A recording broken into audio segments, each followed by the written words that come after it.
Thursday, the 1st of May 1930, and the Boston Braves are visiting the Pittsburgh Pirates.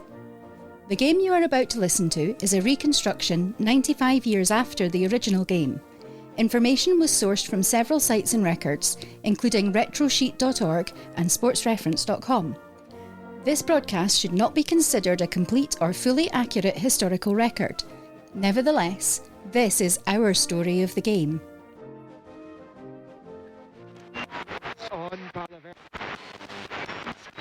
And thank you to the team there bringing you the news and weather from around the state. Good afternoon, Ewan Spence here at Forbes Field as we look forward to another day of baseball in the bright sunshine and the heat wave that is hanging over Pittsburgh and has been since about Tuesday. Temperature climbing right up 82 degrees Fahrenheit, not a breath of wind to cool the players or the stands down. The stands, of course, have a slight advantage that they can nip behind and get themselves a nice beer. Everybody else, though, hide in the dugout. It's about the only place you're going to find any shadow today. Yes, Pittsburgh Pirates welcoming the Boston Braves. Pittsburgh already taking out a strong lead in the National League with a 9-3 record. Boston a little bit further down, playing at 500, 5-5. They are currently tied for third in the league, alongside the Cubs. A little look down at the notes. Next to the notes is the lineup card, so we've got a moment or two to see who we're going to be playing. Let's start with our visitors, the Boston Braves. Top of the order, we're going to open up with center fielder Jimmy Welsh. Second, shortstop Rabbit Maranville. And third will be a right fielder, Earl Clark. Fourth in the lineup, third baseman Billy Rail. Fifth will be their left fielder rookie Wally Berger, and first baseman Johnny 9 is going to be sixth. Closing out the Braves order in the 7, 8, 9, second baseman Freddie McGuire, catcher Al Sofer in eighth, and tailing up the bottom of the order is going to be Sock Seibold, your pitcher. He's coming in here with a 300 record, so that bat may actually do something today. In terms of the Pirates, we can probably sneak in the defensive lineup just now. Darren Komorowski, Ira Flagstead and Paul Winner are your left, centre, right across the top. Dick Bartell is going to be in your shortstop. 3-2-1, Ted Rogers across the middle, Charlie Engel, George Grantham and Gus Sir. Engel at third, Grantham at second, Sir at first. Charlie Hargreaves will be a catcher, Larry French will be pitching. And we will be getting underway here in just another warm-up throw or two. By the looks of it, umpiring for today, just a three-man crew. Cy Riegler behind home. George McGurketh is going to be keeping an eye out on first base, frankly far enough away from me so I can get your surname wrong once or twice. Bob Clark, who is within reach of me, is at third base. I think I can manage Bob Clark quite nicely. So your 1, 2, 3 as we get ready to go underway here.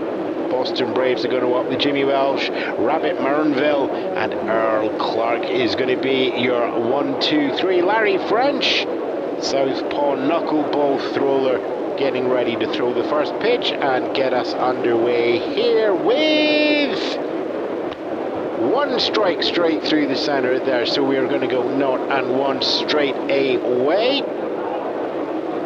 Expecting a little bit of pitches all over here as we have French deploying that knuckleball to his best effect as he can possible, and it comes, and that one's fouled off down the right hand line. Jimmy Welsh, left-hander, coming in now, facing not to count, gets ready for one more swing. French brings that in, and that one is going to be an awkward, it's going to be a hit high, and it's going to be a simple catch out there from Charlie Hargreaves as it just bounces around the plate, and there is one away to get us started. Pop fly out into the catcher. Rabbit Maranville is going to be next up into the plate.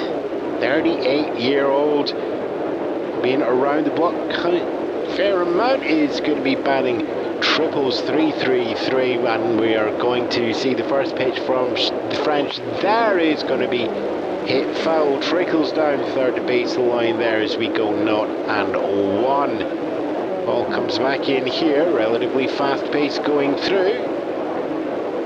Arnville gets ready and watches that one, goes past himself for a called strike, 0-2.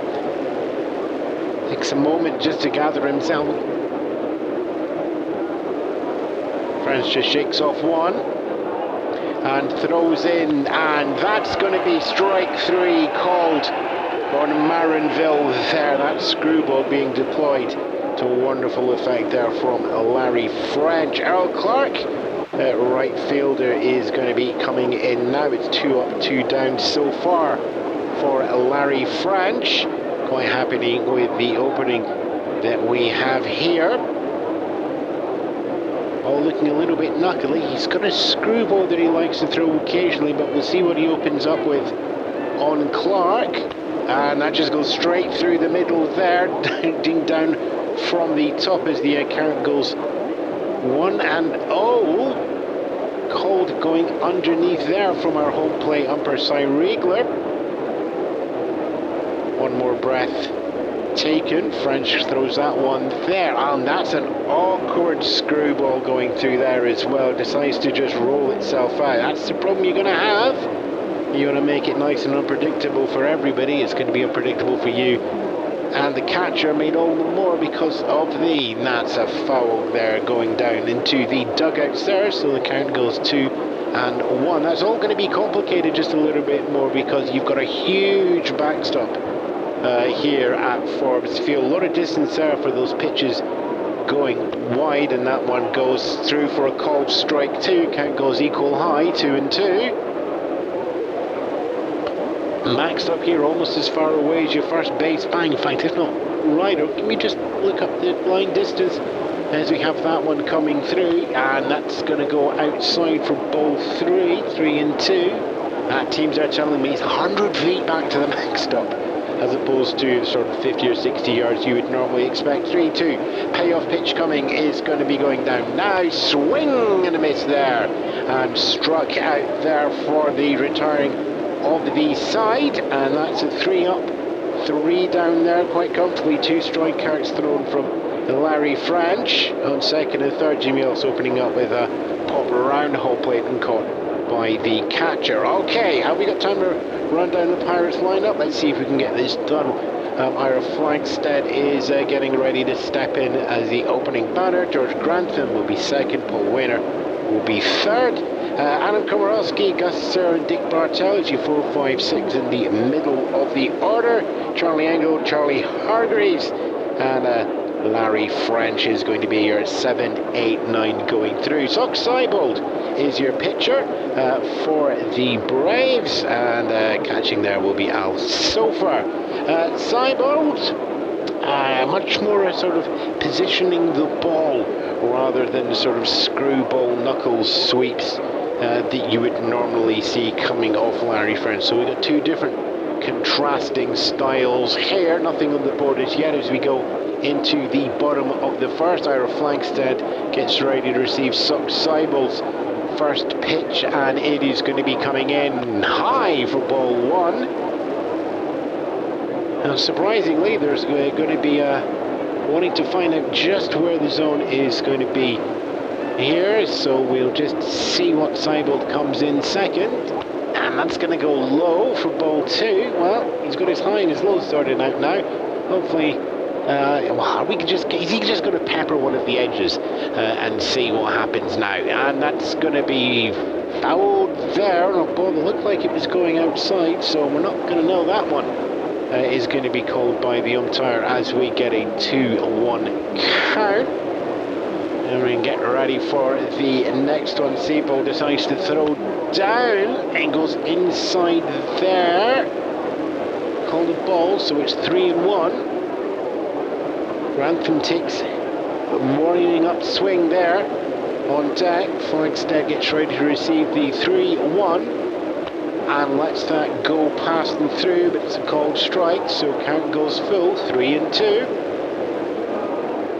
George Grantham on deck, so he's going to be up next no matter what, and it might be sooner than he thinks for the Pirates home team. Makes contact on that one, and that is going out high. It is going long. It's going to fall a little bit short out there in left field. First base is past. Wally Berger picks that up. A little bit of indecision there, whether he's going to throw the third just short, and that's enough to have Flagstead just hold up at second. Wally Berger, first year in the majors, so just at least not any advancement going down to third. Who knows if that's going to be a throw or not. This made it to second. All the Pirates are going to go is we got a runner on second, and it was the lead-off batter, so we're more than happy with that one. George Grantham steps in now and watches that one go past for ball one. It's on the inside as well, so the count goes 1-0. Boots Grantham, so called because he likes to take a fair amount of adventuring out in the outfield. Watches that one go past on the inside as well, still called a ball. 2-0. Grantham coming into the game here with a 282 batting and 7 RBI. He's got a teammate sitting up there on second base as well. 2-0. That turns 3-0, and that's a switch to the outside there from Siebold, not getting calls on the inside that he's warning, so looking for a different bit of strategy. I can only assume it's a 3-0. Pitch comes down, swung is made, and that is actually going to go up high. It's going out to the right field, but Clark is going to be underneath that one, jogs into that one and takes that out of the air, and close enough there that Flagstead just to hold up and stay on second. No real risk taking that through. Just the one out so far then as Paul Wainer steps in. The big poison, the 1927 MVP, is also going to deal with a teammate up on second. With just two outs, there is a fair amount of options to have here. Big swing and a miss there as that goes foul high down the third base line and falls behind in the count, 0-1. We'll just wait and get the ball back over. It's that in there. Nods confidently first to Al Sofer. He's made his decision on the first one, and straight through the middle, strike two. Not to count there. Wainer just taking a step back out of the box, a little bit of bat swing. Flagstead not taking a huge lead out there. Wainer steps back in, and the 2-0 strike count goes 1-2 now. The ball goes past here. Infield coming in just a little bit now.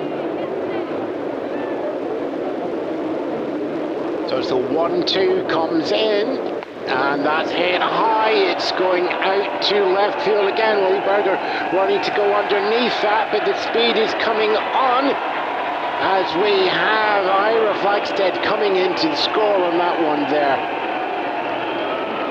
Wally Berger watching it bounce just in front of him, gathering up the ball, and again hesitating for the throw, eventually making the decision to cover second base and pop that down to his shortstop, Maranville. But in the end of that, Paul Warner gets himself not only a single and the RBI as well. Ira Flagstead getting around the bases, so first run on the board for the Pittsburgh Pirates. They're up by one here in the bottom of the first as Adam Komorowski steps up now. Also has a teammate in play as well, this time just over on first base. Siebold gathers, and that goes through the zone, so that's going to be 0-1 on the count.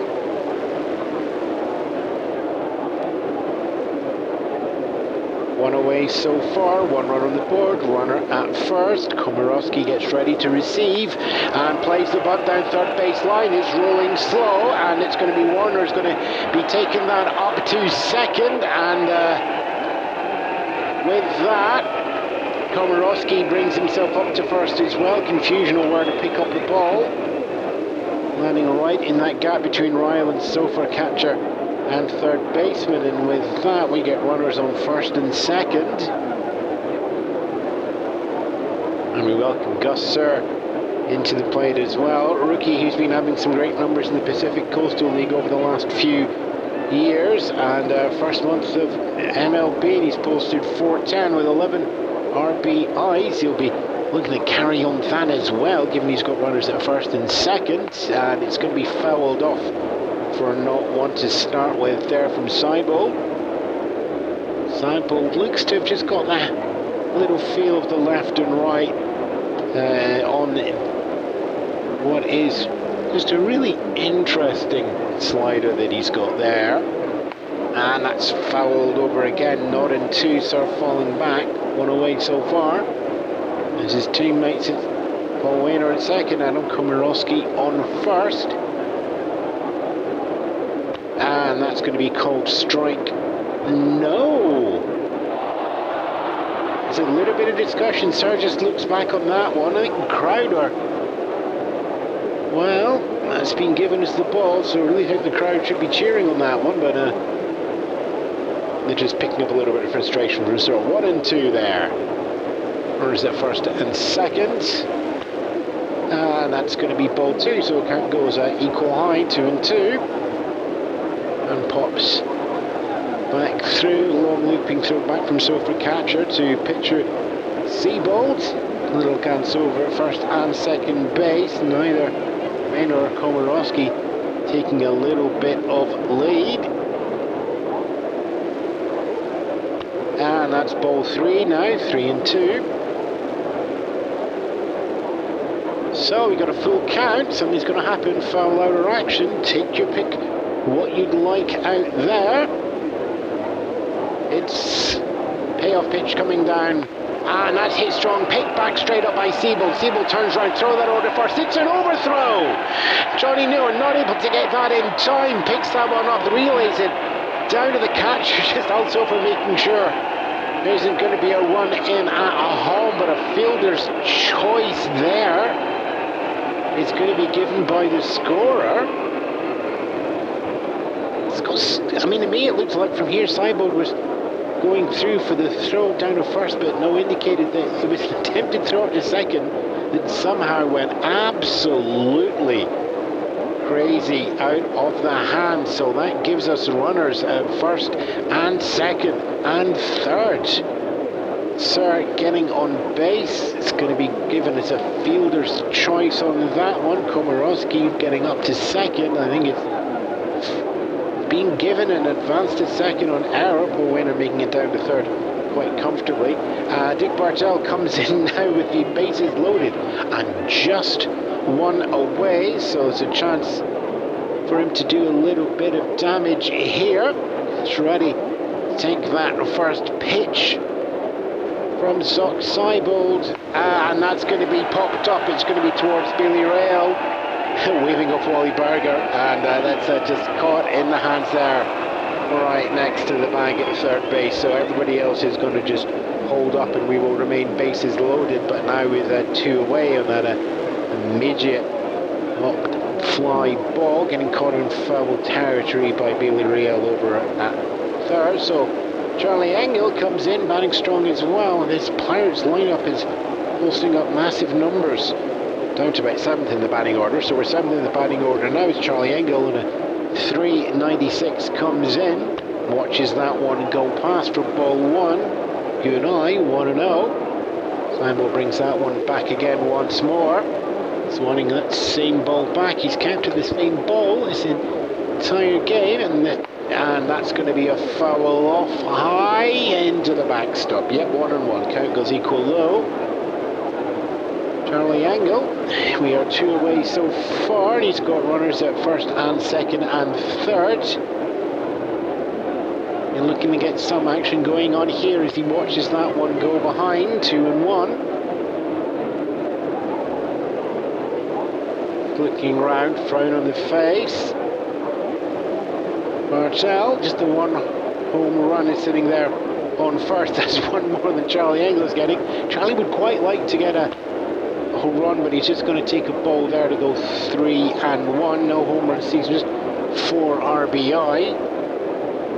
looking to help some damage now, but with two away, Seibel's looking to get out of this jam here with just the one inning so far, and that is going to be popped up high. It's on the backstop. It's going to stay in range. Also, if I can take that one, as that's another one caught by the catcher, and that there is your first inning. 1 run for the Pirates there, coming off 3 hits, 1 error with that wild throw from Seibel in the mirror. 3 left on base. Nevertheless, Pirates going up 1, and the Braves still to get off the mark here at Forbes Field.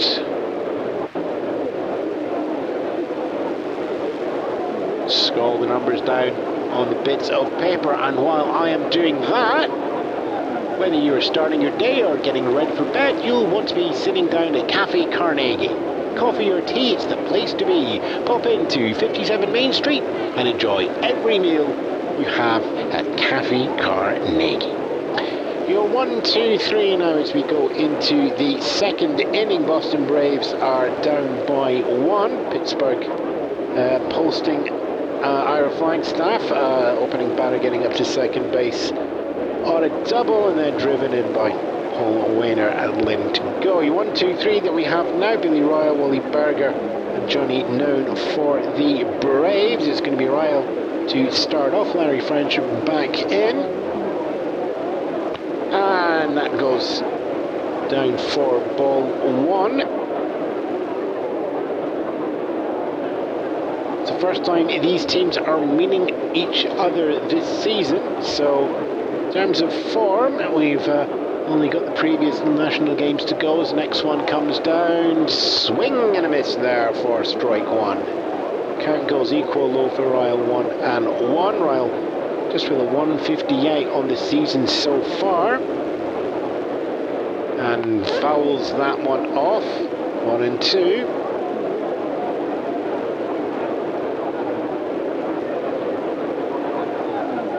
Ryle himself just taking a practice swing or two.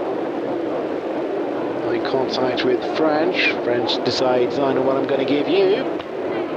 Whatever it was, Ryle steps back from it to take ball 2. Count goes equal high, 2 and 2. And we're just going to take a breath. French rocks back and forward. Pitch comes in. That is going to be hit high, but it's going to be falling short in the outfield. And Ira Flagstaff in and picks that one up between the outfield and the second bag. So 1 away.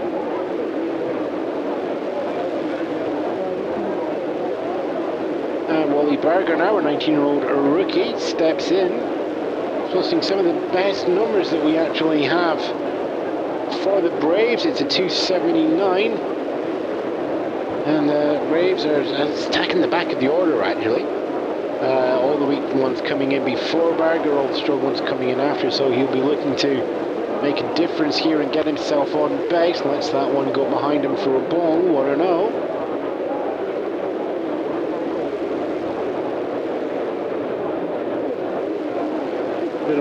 Wally Berger had a little bit of fun with his contract negotiations, which is a brave choice for a rookie, as he swings and a misses there. 1-1. Count goes equal low.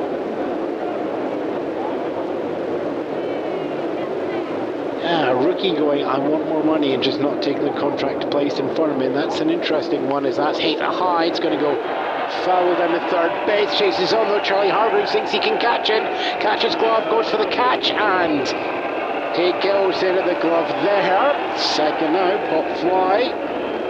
Out in foul territory down third base line, but caught there. Charlie Hargrave's doing the business. 2 up, 2 down. Larry Friends just gives a nod of appreciation to his catchers. Johnny Noon comes in now. Switch hitters deciding that he's going to go right-handed on this one as well, so steps in from the left side of the box.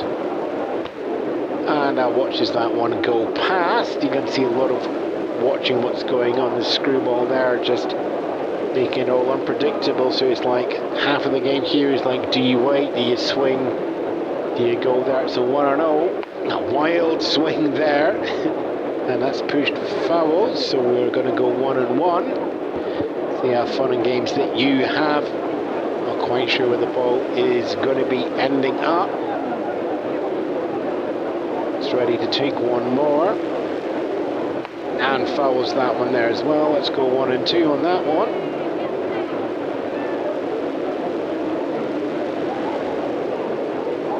Decisions being made between catcher and pitcher. That's been made. 1-2 comes down.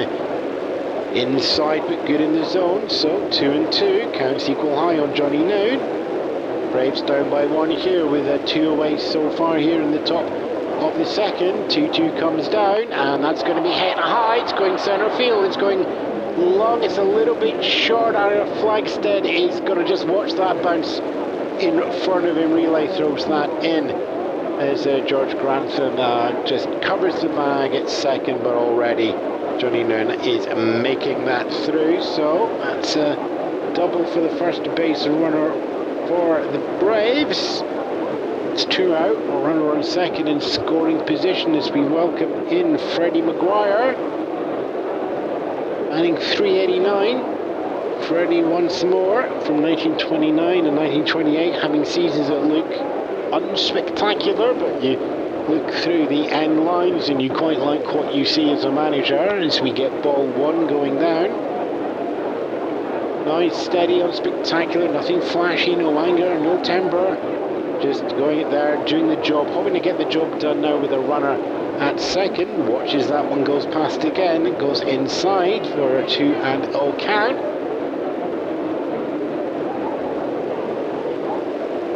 French takes a moment. Southpaw going towards the righty, and the contact's made. It's just bouncing on the ground. It's picked up there. French does an underarm toss to Guster at first base. That's going to be comfortably in time, and the side is retired. And with that, Braves managed to get a runner up to second base, but left on base there. The hit coming from Johnny Noon, and left on base. No runs, no errors as we go across the board. And we'll get ready for the Pirates welcome us back into the bottom of the second. They've got a 1-run lead, so they'll be looking to build on that if at all possible. As I said, already batting .9-3 in terms of games in the National League. Just one game behind them are the Giants with a 7-3 record.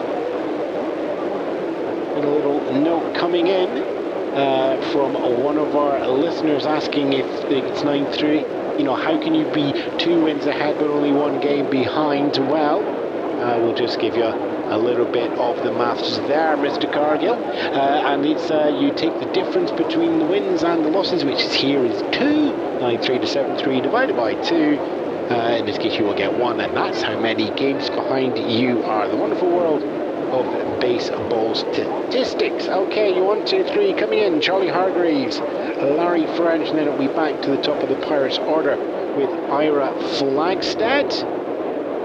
Open up, of course, with catcher Charlie Hargreaves, and he's batting triples, but triples like I've not seen for some time here, with a 4-4-4 on the board. No home runs though, no RBIs, no stolen bases, so he's putting all the efforts into the interesting numbers here. So Seibold is back on the mound, and Hargreaves lets that go behind for ball number 1.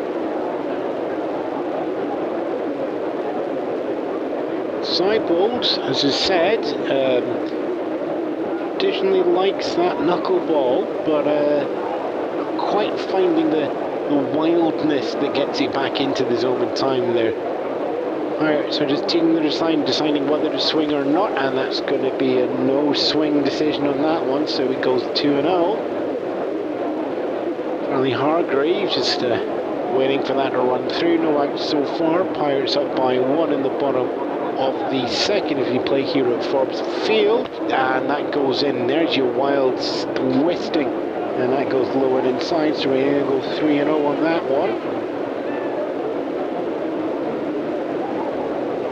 Point where you wonder if Seibold is actually going to switch it up here. We're going to go for the 4 screw balls in a row. 4 screw balls in a row, 4 balls. So Charlie Hargreaves is going to take himself up with a little wave to the crowd and makes his way up to first base. Okay, it's our first picture time as Larry French steps in to face Seabold here. Not a huge amount of history with these two in previous years, of course.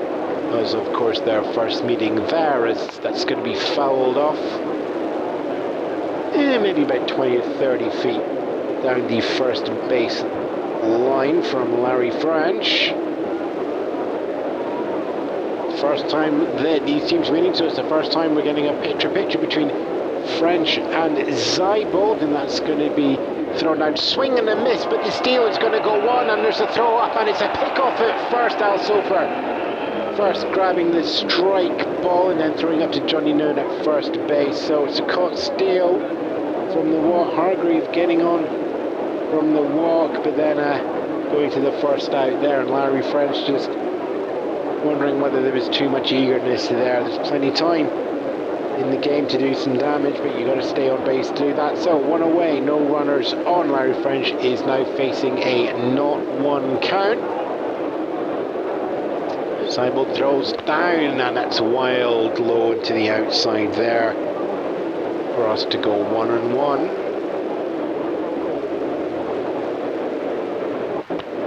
And we have one more coming down there, 2-1. Seabold just leaning in and trying to draw the swings out if at all possible with that knuckleball, but Pirates are just literally just letting him throw balls behind. Let's go for a 2-1, and that's one behind, one more, 3-1. Larry French quite happily just to sit here and Seabold throw him up to first base, and he does there, so that's going to be ball 4. And that's going to be two batters up in the second, two of them walking up to first. One of them, of course, then tried to walk themselves up to second and has taken them out the way now. So we go back up to the top of the order. Ira Flagstad went full count before hitting a double and then getting himself all the way home as well. And screwball still not working. Counts 1-0. Flagstad goes ahead in the count. Just rolls the neck, loosens up. Seabold does have a screwball in there as well if he wants to bring one through. That'll be an interesting. He's going to stay with the screwball. It's still not working there. 2-0. Seabold. On the mound, throwing down to Al Sofer. 2-0. And foul there from Flagstad as that's pushed into the home dugout. 2-1. Well, with the way Seabold's going, you've got plenty of chances here just to push this and get into play if you can. Or you can just watch for another ball go down. 3-1. Flagstad has a teammate over at first base, Larry French. Pirates are up by 1. 3-1 comes down, strong heads grounder, goes up, picks up, Marianville picks that up, it's short, throws it away at second, 1 away, down to Johnny New, and 2 away there, double play. Little bouncing grounder there from Ira Flagstad, straight into the glove of Rabbit Marianville up at short, and then round the horn there. From 6-4 to 3 on the double play, and with that the side is retired. Better inning for the Boston Braves defense there. Zeros across the board, no runs, no hits, none left on base, no errors charged to the defense as well. So 1 run lead is still there. Pirates not pushing ahead at all on that, so their opportunity now to come back in and claw back that deficit.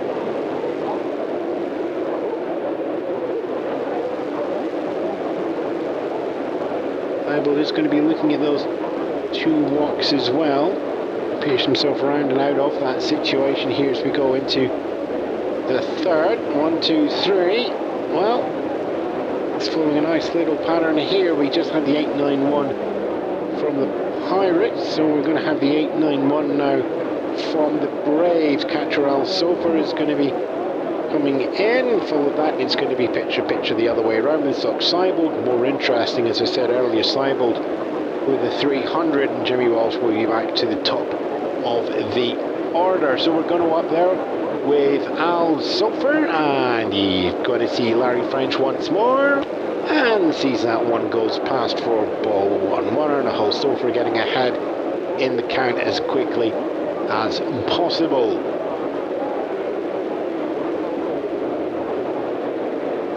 French himself is just taking a little bit of time to get settled into the league this year, and he's going to throw ball 2 on there, 2-0. They settled though. He's already quite comfortable with a 2-0 record as the pitcher, as we see swing and a miss. 2-1. Check out the side. Seibold's also got 2 wins under the belt for the season, 1 loss carrying as well, but they have played 2 more games, so I think we give that one to French as Sofer watches that one goes past. It takes us to 3-1.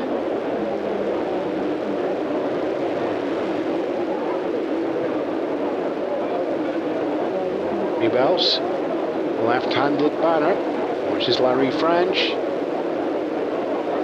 Looks to go through. Are we going to have the spin? And there we are. That's going to be a line drive. It's going to be a base hit, and it's going to go underneath the gloves.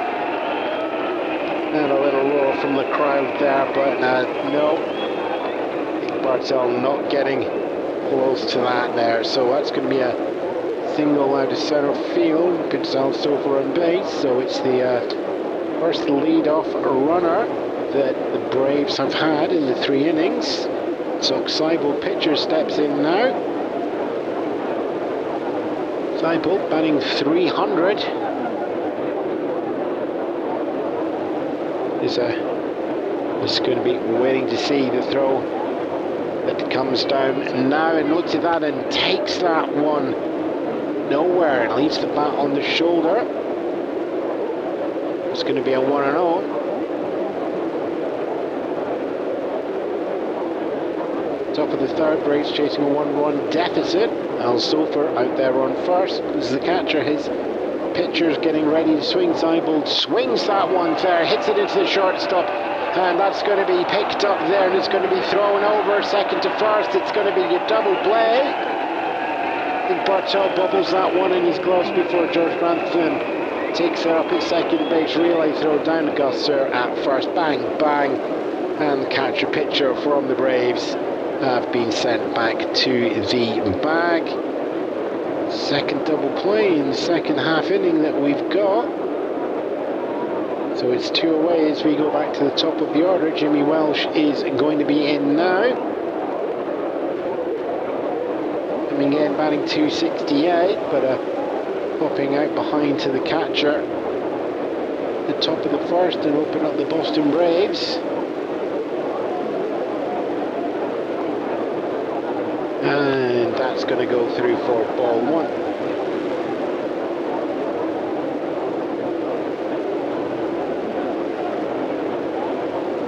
French just taking a moment with the ball.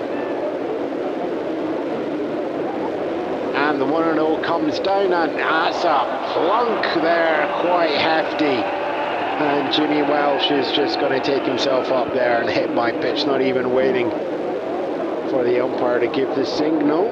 That's what you get when you've been playing baseball for 8 years. So, runner up on first. 2 away though for the Braves.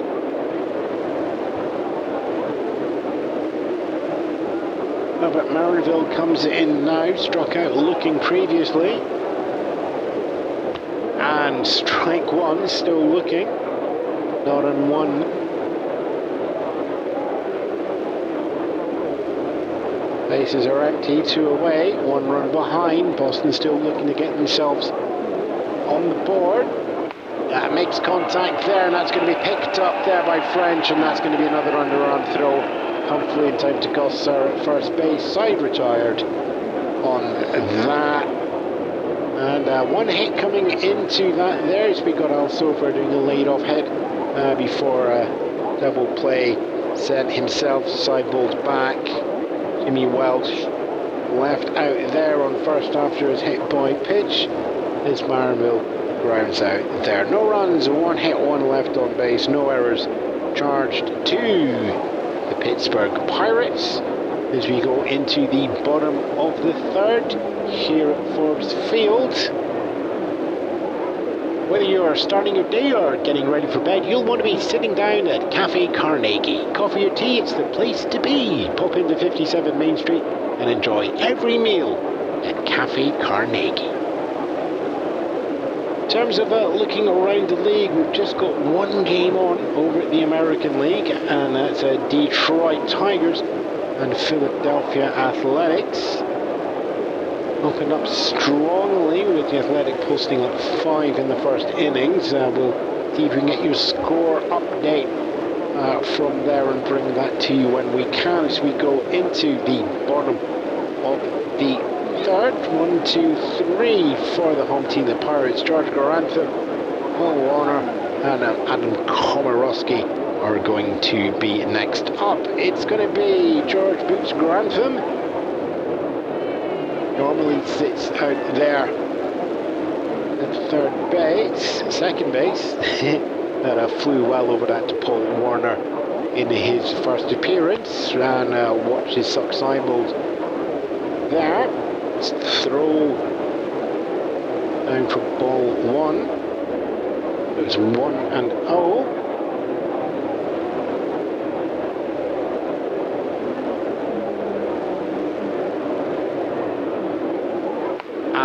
Fouls the next one off, so the count goes equal 1-1. George Grantham, 282 for the season so far, and flew out there on a 3-0 count previously. And that's going to go behind for the ball as well. Thibault doing his best, trying to get control of that one coming through.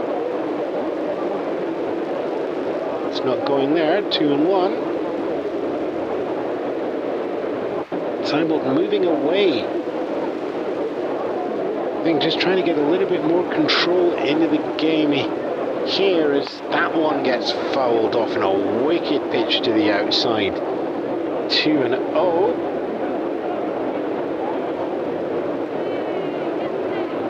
Thibault just trying to do the same sort of screwball knuckleball that Larry French has been using as well, but I think Thibault's just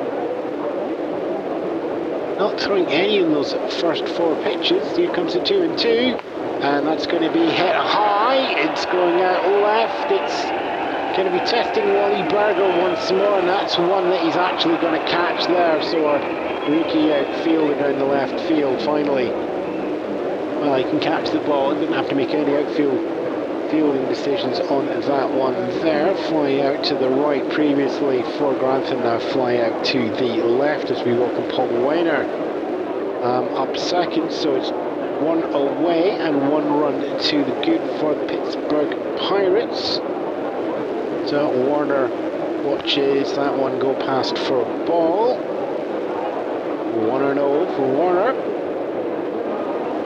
Experience coming in here. It's 5 years now with an MVP. 1925 nominated, top 10 for the MVPs over there as we get ball 2 going down. Nominated MVP, getting in the top 10 for the last 3 years, winning it in 1927 is the Big Poison. I don't think we have Little Poison. Yeah. The other one is on the deck. On the deck on the dugout. We might see both Big and Little coming out there. And that is going to be a ball 3.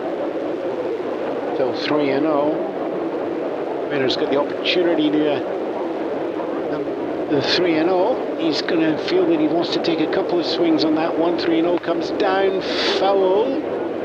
Pushes that down left field line, so that's 3-1. Still has a little bit of space here to be creative if he wants to be. One away here in the bottom of the third. It's a 1-0 to the home team, the Pirates, and that's fouled off high down the left field as well. It's probably going to be one for the crowd, so it's a full count, 3-2.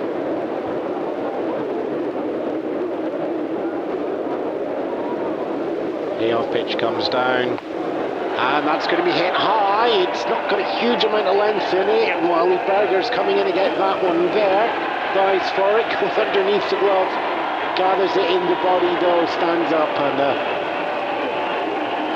yeah, not quite sure if he wants to throw it or not, but Adam Komorowski on deck steps in and nods up to Paul Warner, who's taken himself up to first and just decided to hold up there.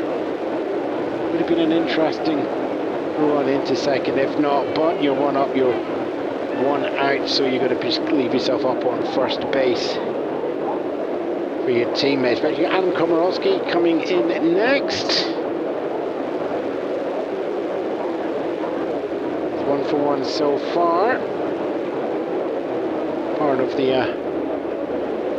one lead-off in the first inning, and watches first one go past for a ball. Zeibel now switching in to try and get slider going if at all possible. And that's going to be fouled off there. 2-0. Sorry, 1-1.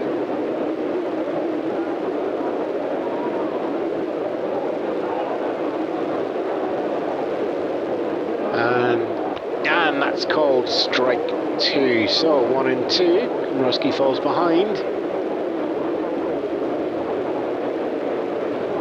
Bounces a little bit, steps out of the circle. Teammate up there on first. Pittsburgh 1. Austin 0. Steps back in. Is ready for. Watches that one go past. Count goes 2-2. Komorowski goes equal high, 435 this season, 14 RBI.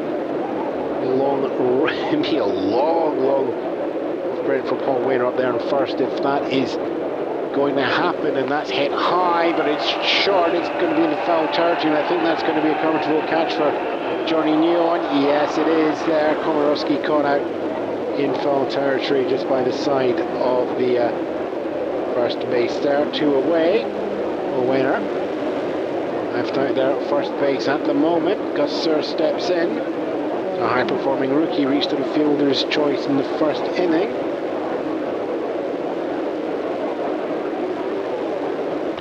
And that's going to be ball 1. As the goes inside and low, so Seibel is looking to try and get that slider going if possible. And that's going to be ball 2, so lets that one go past him as well.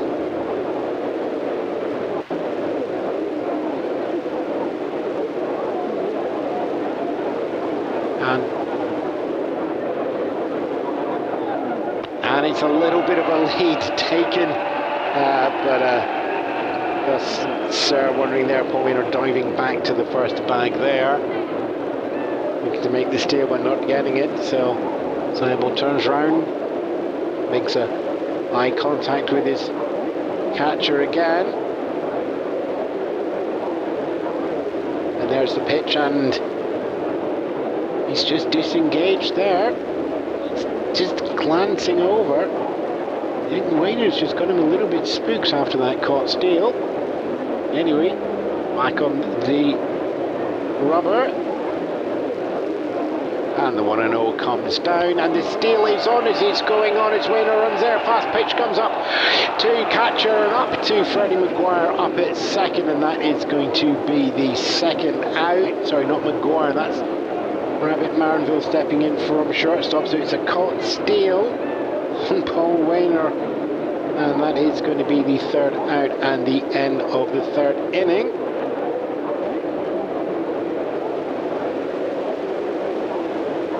So we will see gusts there, and when we come back again. But for now, no runs coming off that inning. Did have the hit there from Warner, but then decides to get himself out before we get anything more happening there.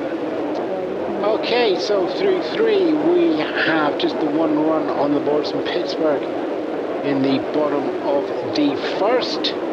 The details of that Detroit-Philly game, and it's just heading into their 4th inning, and it's visitors Tigers still to get off the board, and the home team, the Athletics, 7 on the board there as well. So certainly putting in the runs here, 6 more than what we're sitting going through here. Whether you're starting your day or getting ready for bed, you'll want to be sitting down at Cafe Carnegie. Coffee or tea, it's the place to be. Pop into 57 Main Street and enjoy every meal at Cafe Carnegie. So into the 4th, Earl Clark, Billy Lyle and Wally Berger are going to be your 1, 2, 3 as we pause for station identification.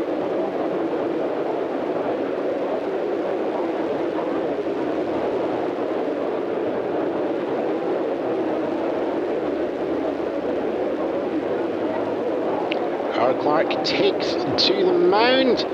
Larry French is still on, ready to throw, and first one goes foul down the right hand line for 0-1. Clark struck out swinging previously, coming into the game with a 125 record as a right-handed right fielder,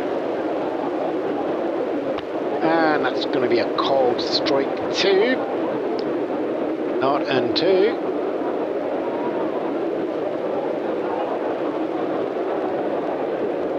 Just deciding where he's going to go for this one, and throws that down. That's going to be a ground ball picked up comfortably by George Grantham, and over to Gus Sir, second to first, and there's 1 runner away. Clark with a weak grounder going towards George Grantham, who's thankfully not having to go on an adventure on that one, just needs to get the ball in the glove and get it down to first base in time. Billy Reel steps in now. Flew out centre field. Lara Flagstead doing the job there in the first inning, and we're going to open up with ball 1.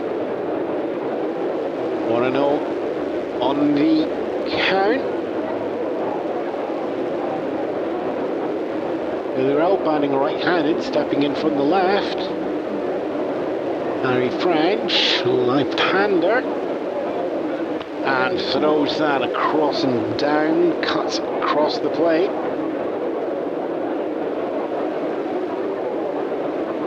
It's 2-0 though, so just outside the zone. I think I'd like to see that one again, actually. 2-0, and it's there again, except this time it's going to be a called strike, 2-1. Screws away and down from Robbie Reel. 2-1. Fouls that one, just again reaching out to the outside low on the plate. I think Reel would have been in a place to let that one go by him. Takes us to a 2-2.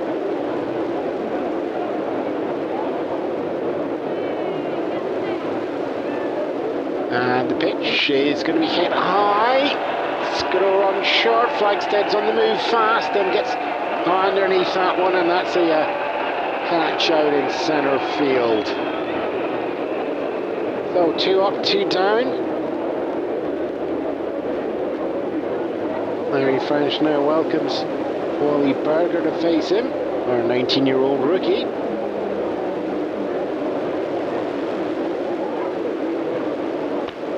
And that's going to be watched past for ball 1. Berger getting himself a pop out behind the plate previously. And sees ball 2.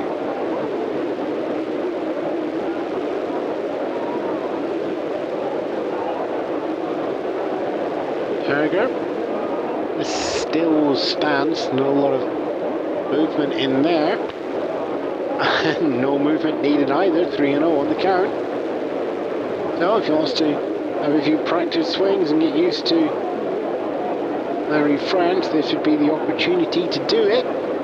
One home run already on the board during April.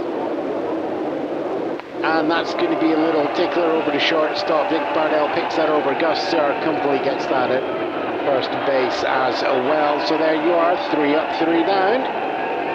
Pittsburgh Pirates home defense keeps that one all under control. Larry French just nodding to the crowd as well. No runs on the board yet for the Boston Braves. 1, 2, 3 coming up is going to be Bartel, Engel and Hargreaves. And for those of you wanting to keep track of where all the zeros are going, it's 0 in the run column, 0 in the hits column, 0 in the left on base column, and it's 0 in the error column after that inning. Temperature wise, as I said, it is utterly still in terms of the weather, and we're well over 80 degrees Fahrenheit. We just had this little bubble of heat sitting over Pittsburgh in the last 5 days. Not a shadow in sight to give the players any sort of escape when they're out there. You want to be in defense as little as you can, so you're looking to your pitcher's arm to do the necessaries. 1, 2, 3, Gus Sir steps back in after that caught steal. Big Bartel and Charlie Engel are going to follow up. Zuck Sable looking to bring in a little bit more control into his game, and it's not going to be coming off that one there for ball 1.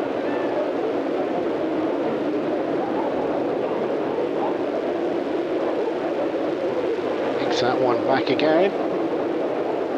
1-0. Through looking. So we are 1-1. Ankles equal low.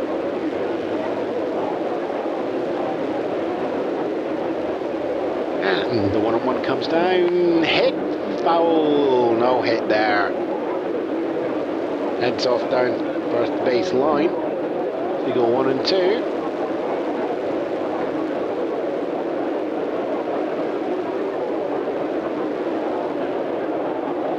And hits that one, line drive past him. Ewan dives, catches that underthrow to Seabold, who gets that to first base, foot bag just in time there. Gusser run out at first.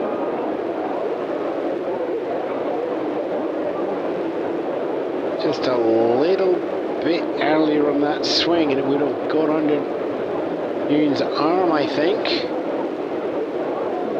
As it is 1 away for Pittsburgh, just the 1 run on the board so far. Dick Bartel comes in now. Up top into foul territory down third base line in the first inning. That watches that one go by. Ball 1 is going to be given on that one there. As we take just a heat in the air, just bringing in a little bit slower reactions. 1-0. It's going to be ball 2. Bartel 2-0, looking to make a swing if at all possible here. That's the swing, but it's going to go foul. Goes high and down first base line, maybe about 30-40 feet. And then everything else into the stands.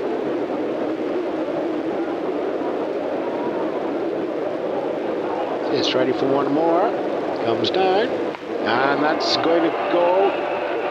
Brings it right down the left field over the head of Ryle. Drops in the gap between third and outfield. That's collected. He's just going to take it easy and make himself somewhere to stay at first base.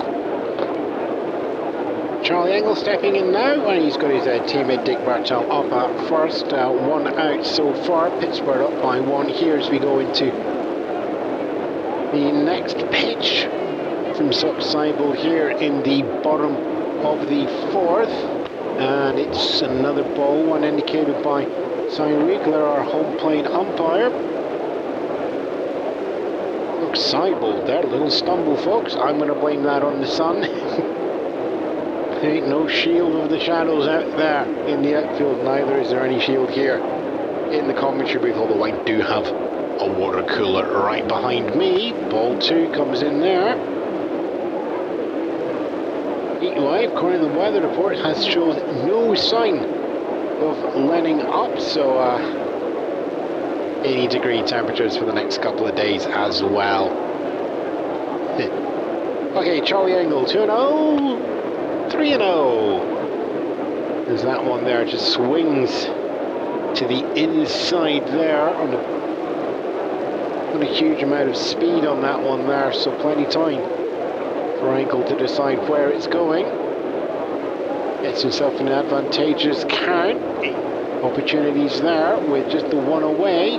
Teammate on first, hits that one high. That is going to go out right in field. It's going to be looking good. Al Clark at the wall, jumps, catches that, and catches that right at the top of the wall. Takes away the home run.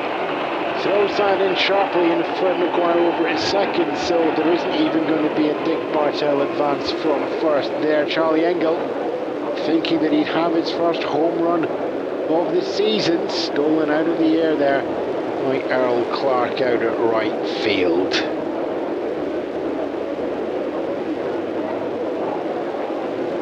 Charlie Hargrave steps in now, drew a walk in the second inning. And the catcher was the lead-off. And called strike one there. Goes to the inside middle. Sideball looking to find the edge. It's been a bit erratic so far. Likely the ground defence. Apart from the top of the first double from Flagstead that led into the first inning, there's going to be ball one for 1-1. All the work's being done in the outfield. Fly balls being induced left and right. Nothing really going down the centre. I know I've got a water cooler here. I might need a little bit more. Ball two. 2-1 there. Hargreaves came in, batting 4-4-4.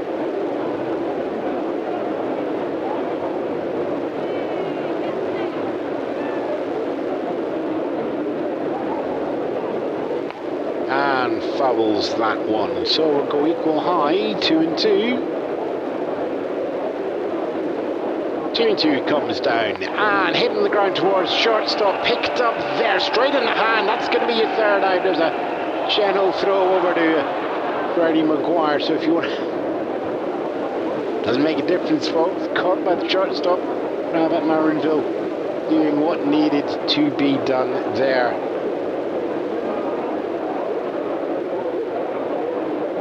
So there we are, no runs on the board there. Did get the one hit, Dick Bartell.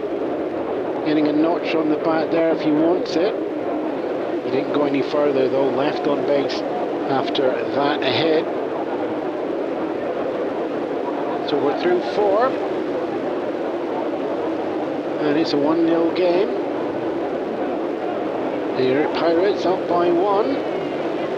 Pitchers making sure the ball gets out to the outfield and letting the defence do the rest. 5 hits on the board so far for the Pirates, just the 2 for the Braves. 1, 2, 3 from there. Johnny Noon, Freddie McGuire, Al Sofer is going to be your 6, 7, 8 in the lineup order. Whether you're starting your day or getting ready for bed, you want to be sitting down at Cafe Carnegie. Coffee or tea, it's the place to be. Pop into 57 Main Street and enjoy every meal. Cafe Carnegie. Imagine it full of university students midweek loading up on the coffee. Okay, Johnny Nerd batting 3-0 and getting a stand-up double in the second inning. Comes in now.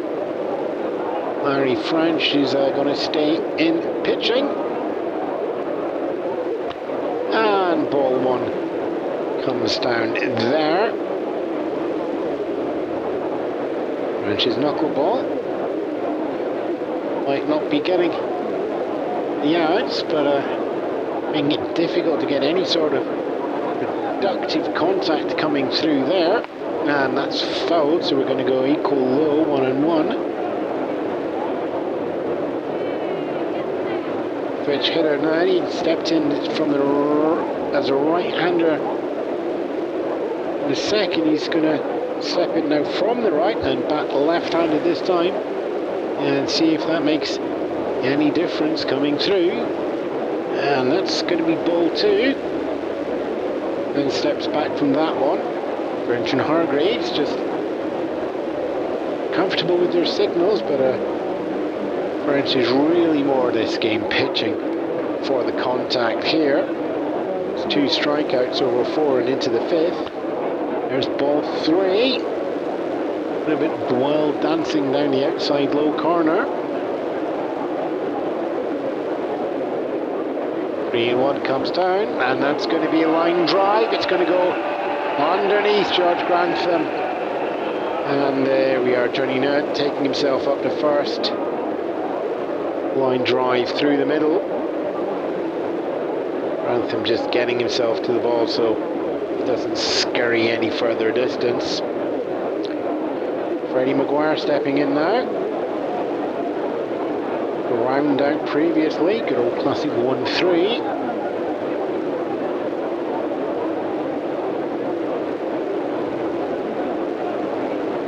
That bounces on the shoulder.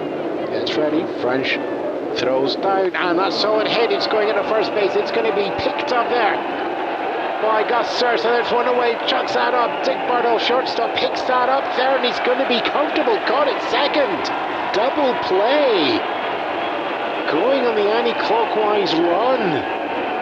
Gus Sir gets the out at first, snaps over to Bartel, running it fast from shortstop to second. And there's the double play. 2 away in just 1 move. Al Silver. Body Bob is going to be a nice comforting position. Gets 2 outs, facing none of his teammates on the board. Al Silver steps in. As always, counts resets to 0-0. That comes down. We'll see it go to 1-0. 0-1.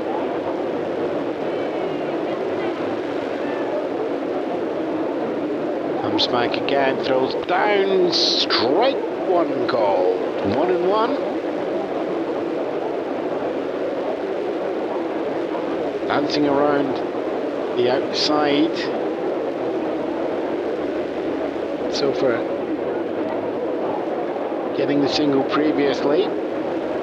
1-1 comes down now. Heads kicks there up to shortstop. Picked up Bartel over to Gus Sir.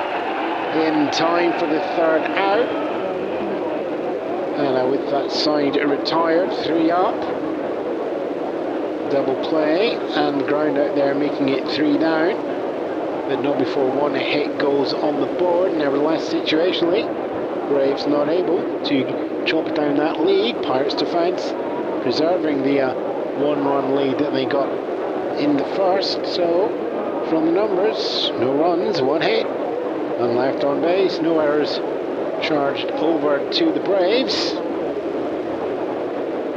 the bottom of the 5th, as we pass the halfway mark in the game, it's going to be French, Flagstead and Grantham.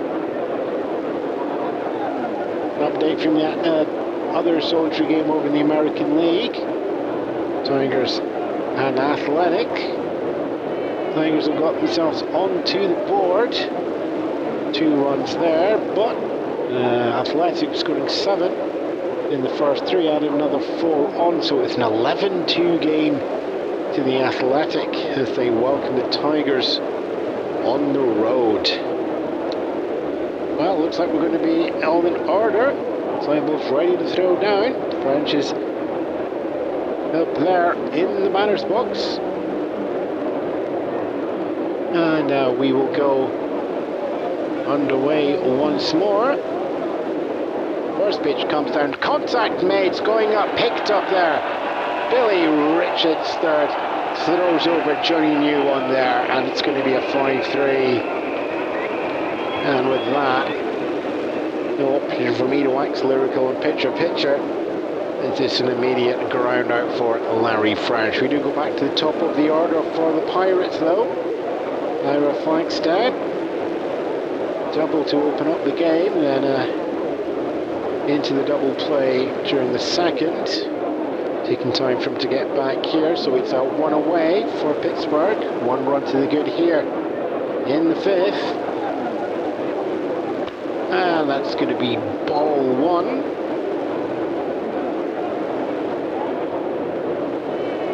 What a no. Sun just getting itself, just moving past the height. Starting to drift down, ever so tiny shadow. Coming into the backstop and not a huge amount going through. Watches that one goes past for strike 1. Now it goes 1-1. Flagstad 2 home runs in April. Solid enough, 255. And gets ready for the 1-1. Line drive, heads down the left field. And that's going to be caught by Wally Berger there, right out in the edge of the warning track. 2 away.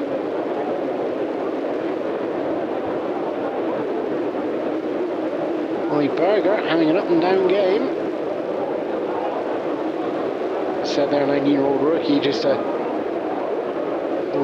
finding his way around the majors. George Grantham comes in now.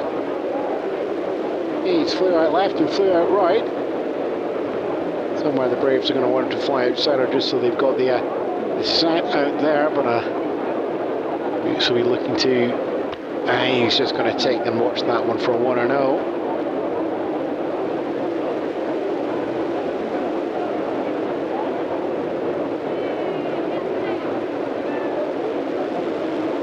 Boots playing out at second base at the moment, and he's at a ball 2 actually. Boots having in the double play there at the top of the 5th. Nope, he was just watching that one. Picked up by the teammate over at short. Ball 3 comes down, 3-0. 2 away so far from Pittsburgh here at the bottom of the 5th, preserving the 1-run lead. Looking to extend that out. 3-0, contact made, line drive goes down, it's going right, it's going to be caught just above the ground there by Earl Carkout in right field. So going to the left, going to the right, going to the left. George Grantham not for 3, and that is the end of the 5th. Zeros all the way down for everybody. So top of the 6th, Braves defense, keeping them close. Zuck Seibold, Jimmy Wells, Rabbit Marinville. It's going to be a 9-1-2 when we get there to the 6th. Whether you're starting your day or getting ready for bed, you'll be wanting to sit down at Cafe Carnegie. Coffee or tea, it's the place to be. Pop into 57 Main Street and enjoy every meal at Cafe Carnegie. So Seibold now batting 300 coming in here. Pitcher also with a 2-1 record, so having a solid April for Pittsburgh. Pittsburgh themselves 9-3 throughout April. Lost him 5-5. French ready to throw down. Contact made. It's good contact as well. Seibold is going to watch that one push out to right field and line drive himself up to first base. Opening batter was the pitcher, and gets himself to be the opening base runner as well.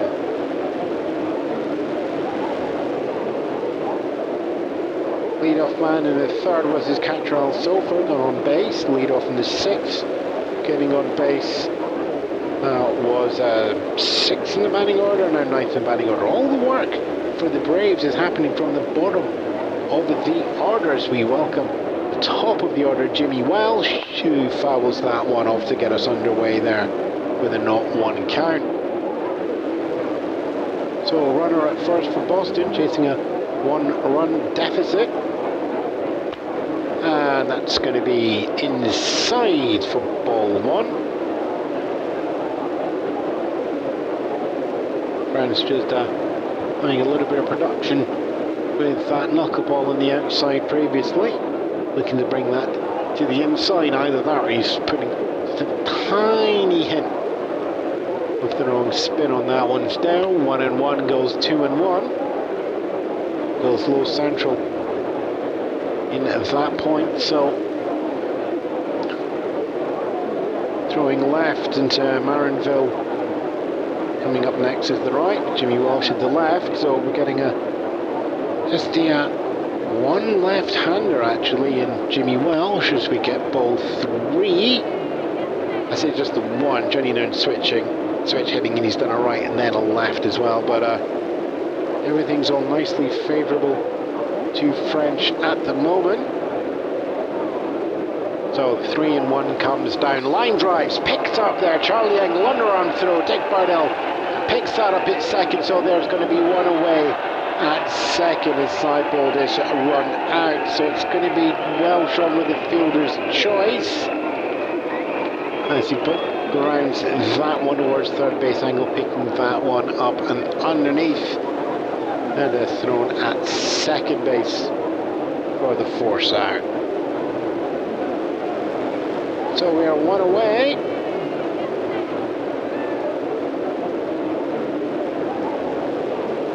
As we welcome in Rabbit Marinville, his teammate up at first. Strikeout looking and a ground out so far, and looks at ball 1. Branch there, going to the outside. Marinville stepping in for the left-hand side, pointing right-handed. Arnell goes deep inside there. Marinville stepping back sharply. Take that to a 2-0.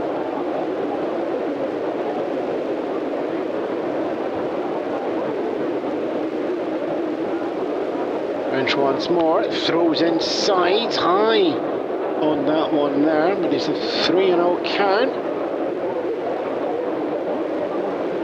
Marinville watching his teammate out at first. 3-0 is inside high, and that's going to be a walk drawn.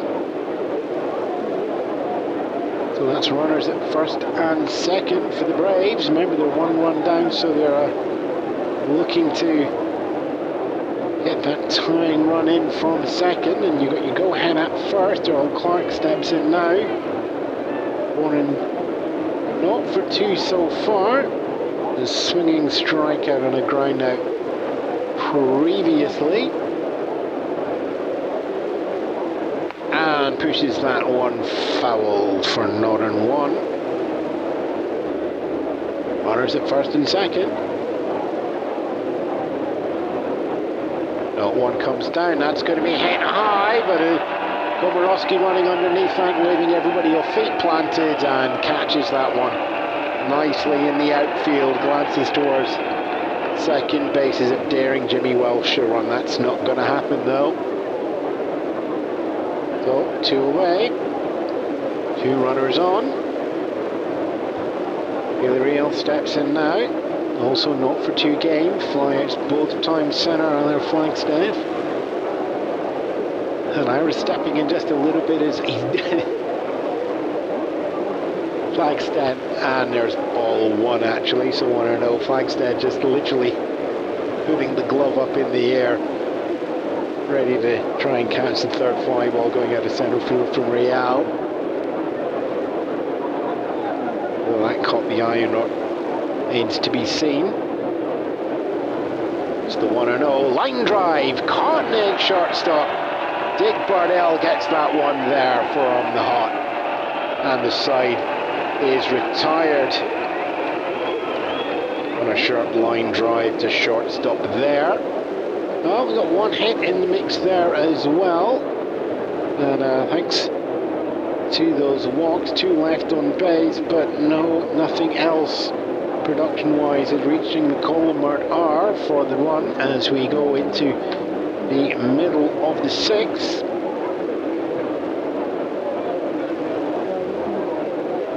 As always with the weather, just a reminder from the news team to keep the cars well ventilated if you're out watching the game. We got 8,000 of you here in the stadium, so we thank you all for coming out. And just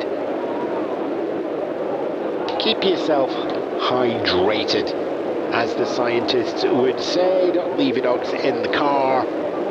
All the usual things going on there. Bottom of the 6th coming up. It's going to be Paul Wainer, Adam Komorowski and Gus Sir for the Pirates. Pirates got 1 run on the board in the bottom of the 1st, and that's all we've had so far in the game.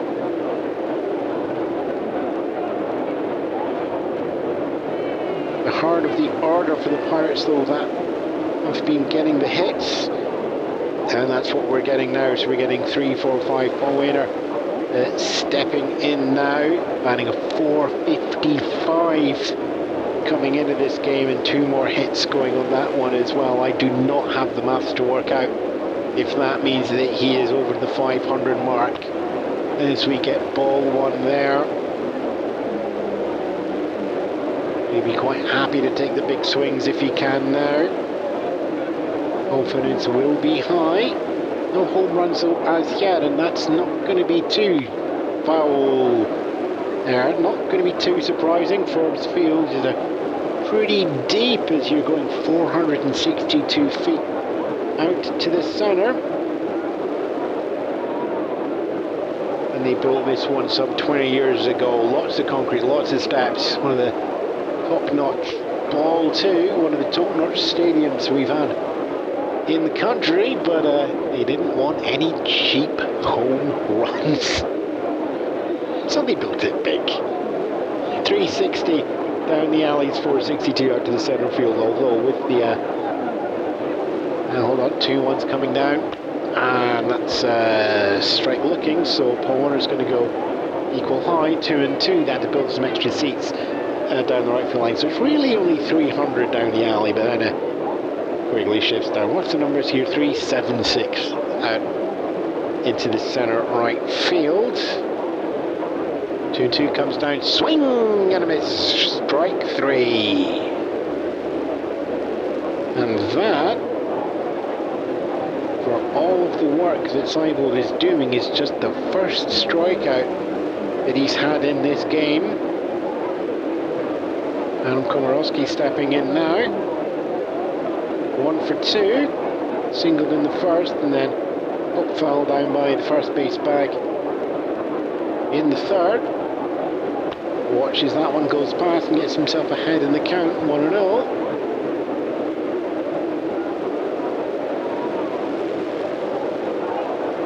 .435, really great start as well in April. 1-0 goes 2-0, ball 2. 2 home runs to the good in April as well, and 40 RBI. Well, no runners on the board as yet here in the bottom of the 6th for the Pirates. Swing and a miss there. Takes us to 2-1. Seibold just getting that slider working. Getting that inside lefty time. Komorowski lines up. 2-2, slider goes for the inside as well. Strike 2 given.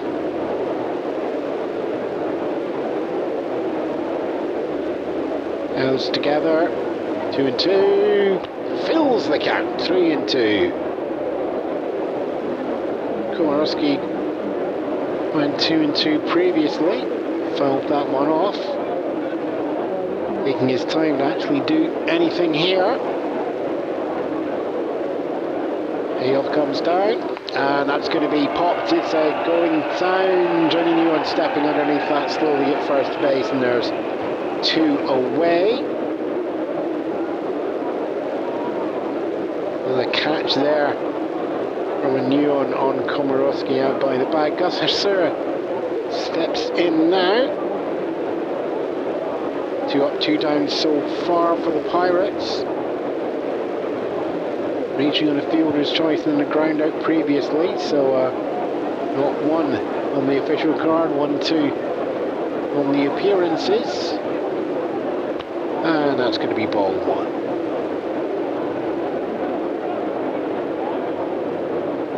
Sir, of course, first year in the majors, coming off some foul territory there.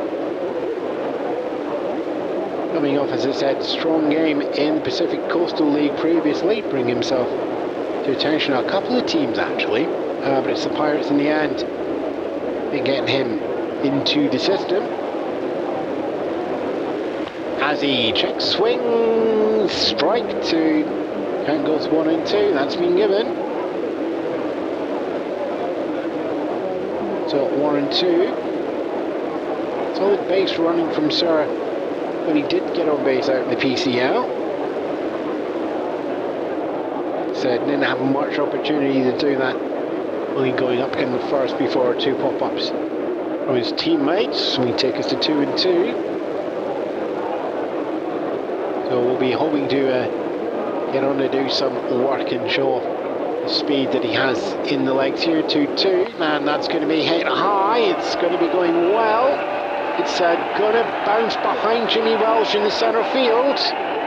Any other stadium you might have seen Gus Sir's first home run, but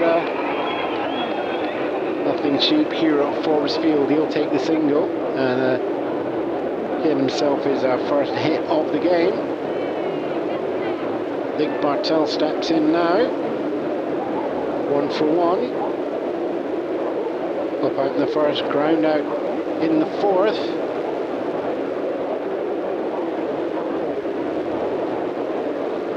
Sideball digs in. It's ready. Pitches down. Contact. Line drive goes out. Picked up third base Billy Rail over the diamond. Johnny Ewan is going to take that as well. And with that, Pirates are retired.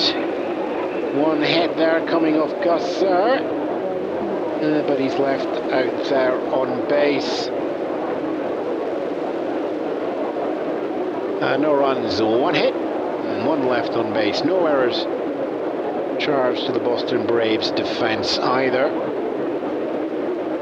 And now with that, we're through 6 innings, and it's a 1-run game. As always, for those of you at the university or just having a stroll through the gardens, whether you're starting your day or getting ready for bed, you'll want to be sitting down at Cafe Carnegie. Coffee or tea, it is the place to be. Pop into 57 Main Street and enjoy every meal at Cafe Carnegie. 1, 2, 3 for the Braves as we go into the 7th. Wally Berger, Johnny Ewan, who's been having a great time out at first base, just keeping the crowd quiet here at Forbes Field for the Pirates. Freddie Maguire. So Berger, Ewan and Maguire will be up for the Boston Braves here in the top of the 7th. Just now 1 run from Pittsburgh at the bottom of the first. And this game not being broken out. Just got word from the that Tigers game. The Tigers are not doing well. Athletic have just put up 8 in the 8th inning on that one there. 19 plays 2 as they go into the 9th. Just 1 game in the American, 1 game in the National here. Wally Berger watches that one go past for 1-0. Larry French started getting the feel of his screwball in the last inning or 2. It's keeping everybody off pace. Not that time though. 2-0. Little knuckle just bounces around on the outside of Berger. So 2-0 for the 19-year-old rookie in his first year in the majors, and he hits that one. It is going high, it is going long, it's got the distance, it's going over the head of Adam Komorowski. Home run! Berger brings himself onto the board, and Well, the cheers have went quiet here at Forbes Field as we have the tying run going all the way around. Wally Berger, their second home run of the year, one posted in April and a second now posted here on the 1st of May. We're in a tied game, 1-1. As Johnny Ewan steps in, he's 2 for 2, double and a single so far, and batting 308 coming into the game. Somebody do the maths, it's higher than 308, that is all I need to know. And watches the first pitch go past for a ball, 1-0. French just maybe a touch unsettled from that one there. High balls getting the distance just off to the centre of the field, within probably about 440 feet, I'm reckoning there, on Berger's home run. Johnny Ewan hits that one high, it's going right field, it's going long. Paul Warner's just going to watch that go past into the fence and over. So much for the cheap home runs on that one, right down the alley, 300 feet there, and it's a home run number 2, 2 up, 2 runs. Now the Boston Braves take the lead in this game. Berger with a 400 plus foot bomb out to the left field, and then Johnny Ewan sending it down the right field alley. Yeah. Braves 2, Pirates 1 as we welcome in Freddie McGuire. He's 0 for 2 so far.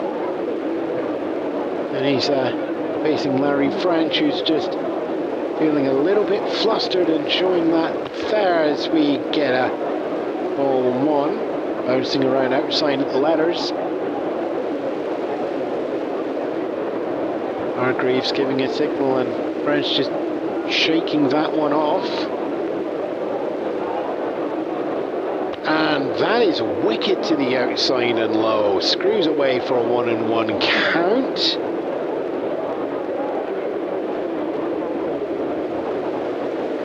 McGuire, workhorse of the Braves, no headlines. Not a huge number of hits, no hits so far here, and that's going to go for ball 2, 2-1.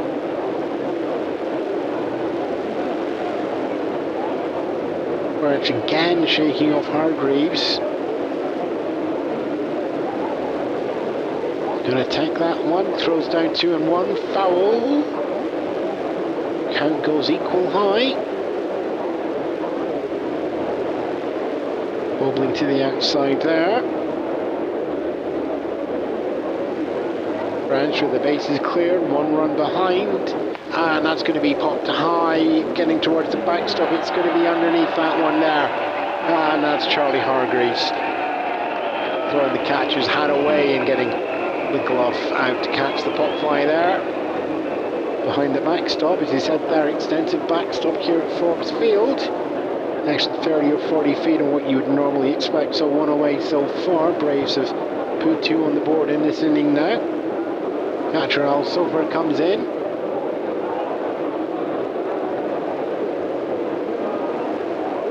And watches that one go past for ball.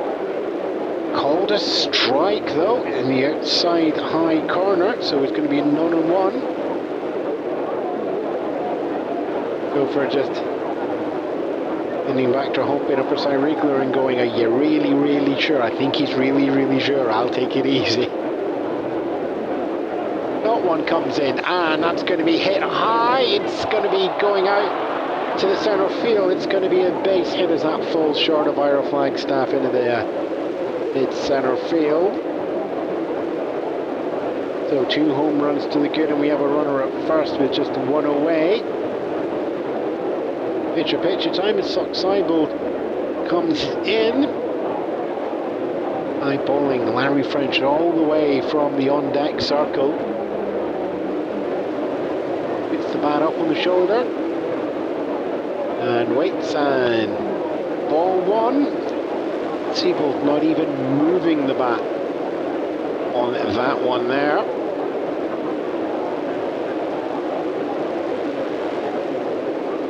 Ball 2, still not moving that bat. looks more mind games than R&I. French's screwball might do all the work here for Seabull.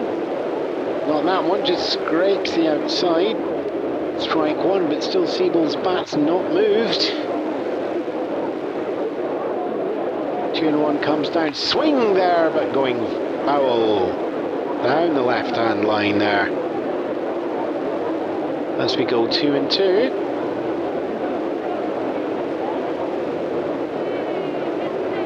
It's the 2-2. French throws that down. That's hit strong. It's going out past George Grantham underneath. Flagstaff takes that up. That's this fast throw into second base, but not in time as Sofer slides underneath that. So that's Sofer to second, Seibold with the single and into first. And we've got runners at first and second with one away for the Braves. Came into this inning 1 run down. They're now 1 run up and looking to do more if they can. Back to the top of the order in Jimmy Welsh. Fielder's choice, hit by pitch and a pop-up, so he's looking to get some positive production. And not there, he's going to let that one go past for ball 1. Runners at first and second, 2 runs on the board for this inning already. Welsh check, swing, ball. 2-0 there. French's knuckle. It's hemmed to the outside, but with less control. 2-0 comes down. It's gone ball. The outside again, 3-0.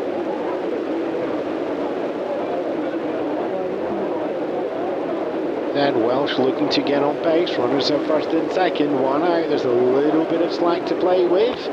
And he's just going to watch that one go for the walk. Cheers there, I think. Slightly more ironic than the Braves would like from the Pittsburgh crowd here, but they've loaded up the bases with 1 away. Force out at every bag, but opportunity to bring something in here. Rabbit Marinville, bases loaded with just the 1 out. Strikeout, ground out, fly out so far. Another fly out. Any of those would probably do well apart from the strikeout, and even then it's 1 away, so and fouls that one down left hand line. The distance goes past the bag, but not in 1. Bases loaded, and ball 1 goes to the inside. Bubbling around a little bit. Marinville facing the 1-1. Fouls that one there. Once more down the left.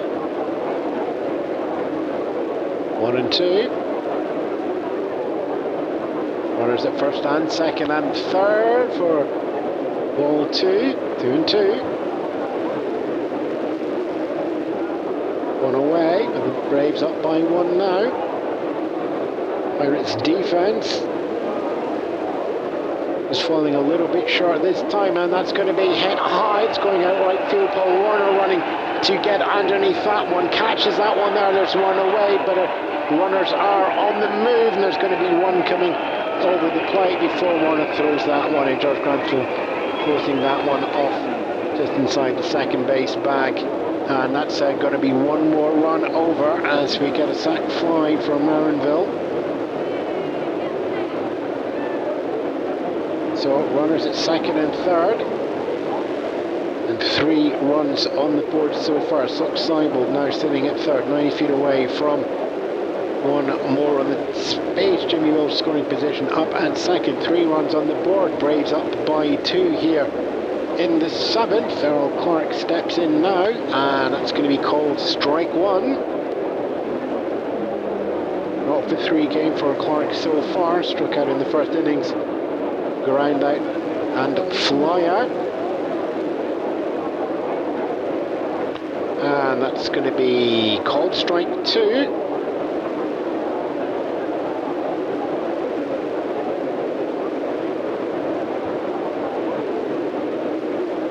was just taking a moment there on the mound.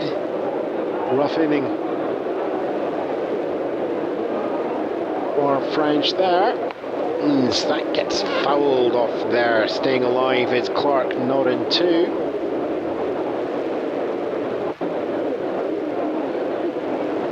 Or is it second and third? First base is opening. Not two comes down and goes right past for strike three. And a rough inning there. 8 batters faced by Larry French on that one.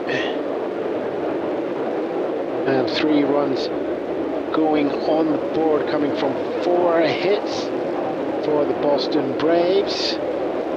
2 left on base, so that's something to take back to the dugout. And the third strikeout there for Larry French, but Braves are falling, pushed themselves ahead. Pirates are falling behind. 3 on the board in the top of the 7th. Pittsburgh just the 1 in the first, so chasing a 2-run deficit as we go into the bottom of the 7th. Well, I'm going to have some fun with the paperwork on this one after a busy inning, but you 1, 2, 3, it's your 7, 8, 9 as well. And it looks like we're going to have just a little bit of a shake-up here as, well, on deck, Fred Brickell is going to be coming in for catcher Charlie Hargreaves, so we've got at least 1, but we do have Charlie Engel is going to be stepping in here, and not for 2 so far, but coming in with a .396 batting. And gets a strike 1 straight away. Doug Seibel sending that one low and spinning to the outside, creating the bottom of the box. Throws the same again, but this time goes a little bit wilder. 1-1.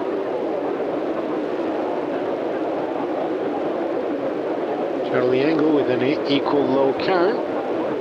Watches that one go to the outside, 2-1. And set on deck, we got Fred Brickell warming up, so that's going to be Charlie Hargreaves' game. We get a new catcher coming in at some point. I don't think that Brickell is a strong catcher as we get above ball 3. And I did miss where that one was going, but it's a 3-1. Pirates Charlie Engel, 2 runs down, no out so far. Line drive goes up to shortstop and it's caught, and Royale under across the diamond, joining Ewan there. Throw coming from the hip, snaps that one over, and with that one away. Fred Brickell now into pinch hit for catcher Charlie Hargreaves. 8th in the order, and watches that one go by high for strike 1.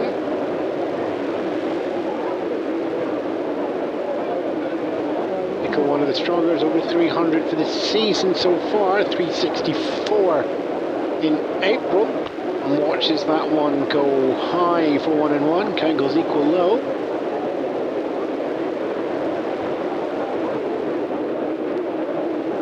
Seibel just bouncing around the zone, and inside ball, inside strikes awarded. So Riegler taking a little bit of time. That takes us to a 1-2. Pirates chasing that 2-run deficit. Hargreaves swings and hits that one. That's going out. Wally Berger backpedaling out there in the left field, arms up into the glove it goes.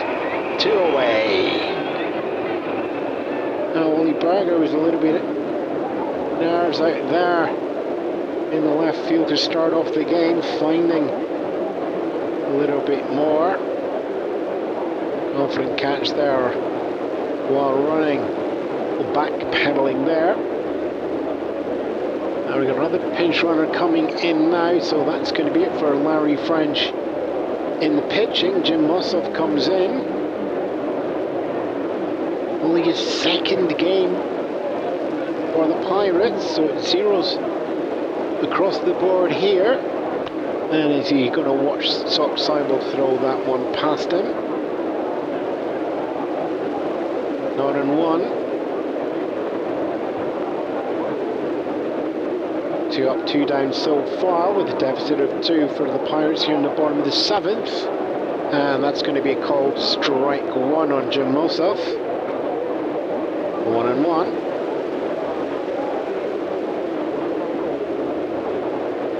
Kelly Quillo comes in, line drive, there we to the shortstop, and caught there by Rabbit Marinville.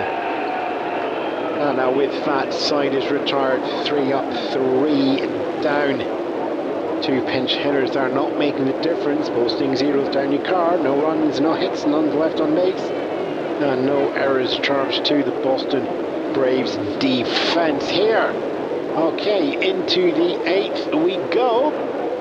Whether you're starting your day or getting ready for bed, you'll want to be sitting down at Cafe Carnegie. Coffee or tea, it's the place to be. Pop into 57 Main Street and enjoy every meal at Cafe Carnegie. Okay, just see who we are going to be getting in, coming in pitching wise. Looks like we're getting in Glenn Spencer. Larry French taken out for the pinch hitter Jim Mossoff. Not making a huge difference coming through there, as it was a side retired in order. New catcher as well coming in, so Charlie Hargreaves came out. He had his pinch hitter coming in Fred Brickell, and Brickell's not going to be doing any catching in this game, as we have Ronnie Hemsley coming in there. Hemsley catching, but also spending a 3:59 for April, so I think we may well just see him stay in for the game. Okay, top of the 8th, and for the Braves we are going to have Billy Ryle, Wally Berger, Johnny 9 coming through. Berger 9, of course, getting the home runs in the previous innings. Ryle, though, is in first, and is a 0-3 game so far. And called strike 1 there. Glenn Spencer doesn't like to hang around, doesn't like to play funny games with the ball either. It's going to come in high and low, central, but all of them are going to have the power. That's low with the power there. 1 and 1.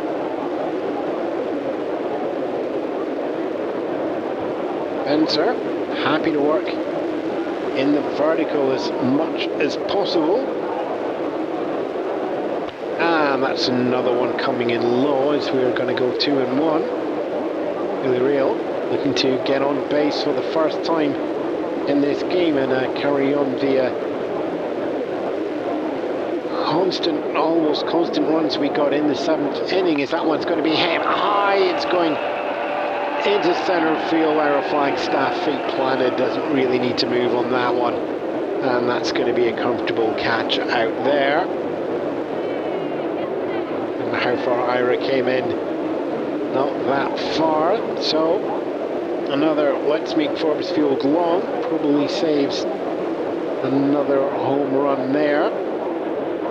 Speaking of home runs, Wally Berger steps in now. Home run in the 7th that tied up the game. Bad for a 19-year-old. And lets that one go past for ball 1. A little bit low on that one there for Spencer. So 1-0 for Wally Berger. 1 for 3 so far with that home run. Takes the swing, hits that one high. It's going tight to left field. Aaron Komorowski stepping back to the warning track, and he's not going to get there in time as that sails over the fence, and Berger sticks in another home run. and extends the lead out for the Braves to the 4-1 game. Berger, a little bit hesitant in the outfield for the first couple of innings. It's the same at the plate with a pop-up and a ground-out, but 2 for 4 now. The home runs that one. One away. Bags are clear though. Johnny 9 homed run in the 7th as well. Will be a little bit of a worry because he's 3 for 3, and Spencer throws that one slow and very wide. I think they're walking him here, given how far out that was and what Spencer normally throws. Yeah, that's going to be throwing to the outside as well, and the 3rd one comes down. Yeah, so we're getting an intentional walk here. Curious call, well, I'd say curious call, a double, a single and a home run, and yep, there's the walk confirmed.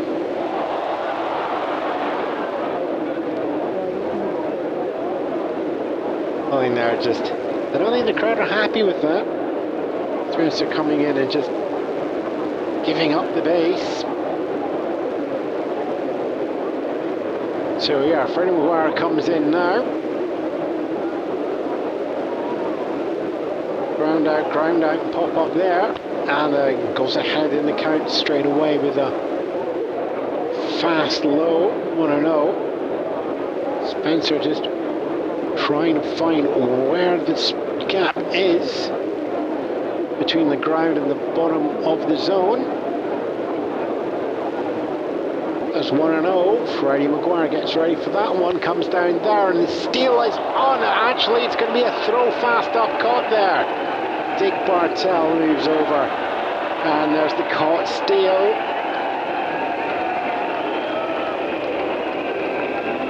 Ball came down for a 2-0, but there's a stamp quick up from Rolly Hemsley, throwing over to Dick Bartell, not sure to get the caught steal on the second base on Johnny 9. So intentionally walked and caught steal. I think that's going to balance out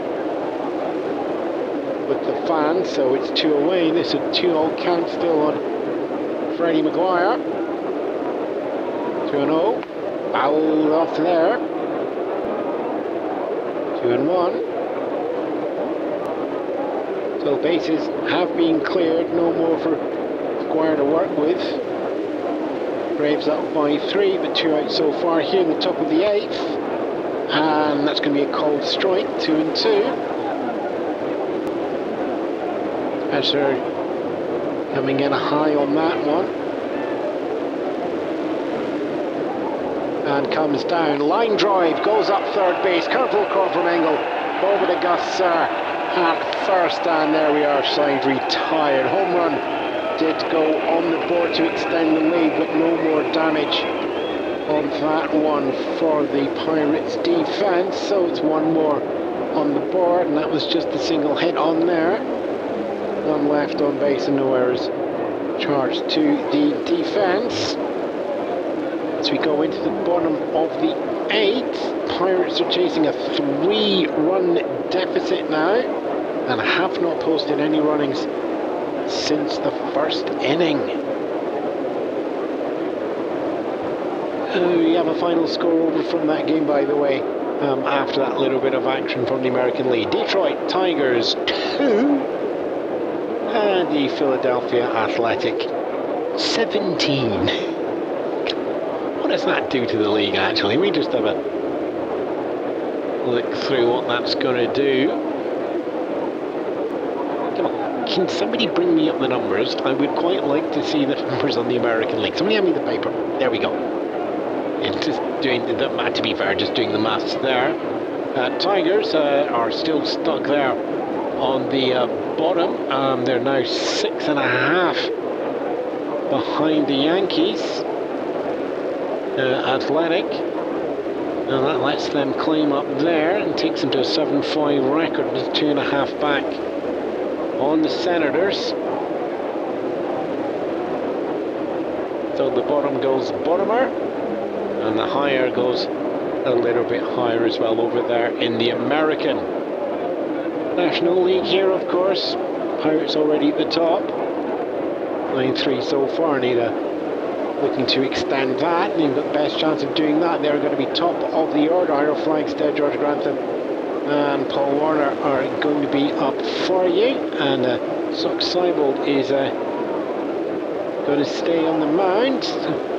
Throws down, strike one, as Ira Flagstead watches that one go past.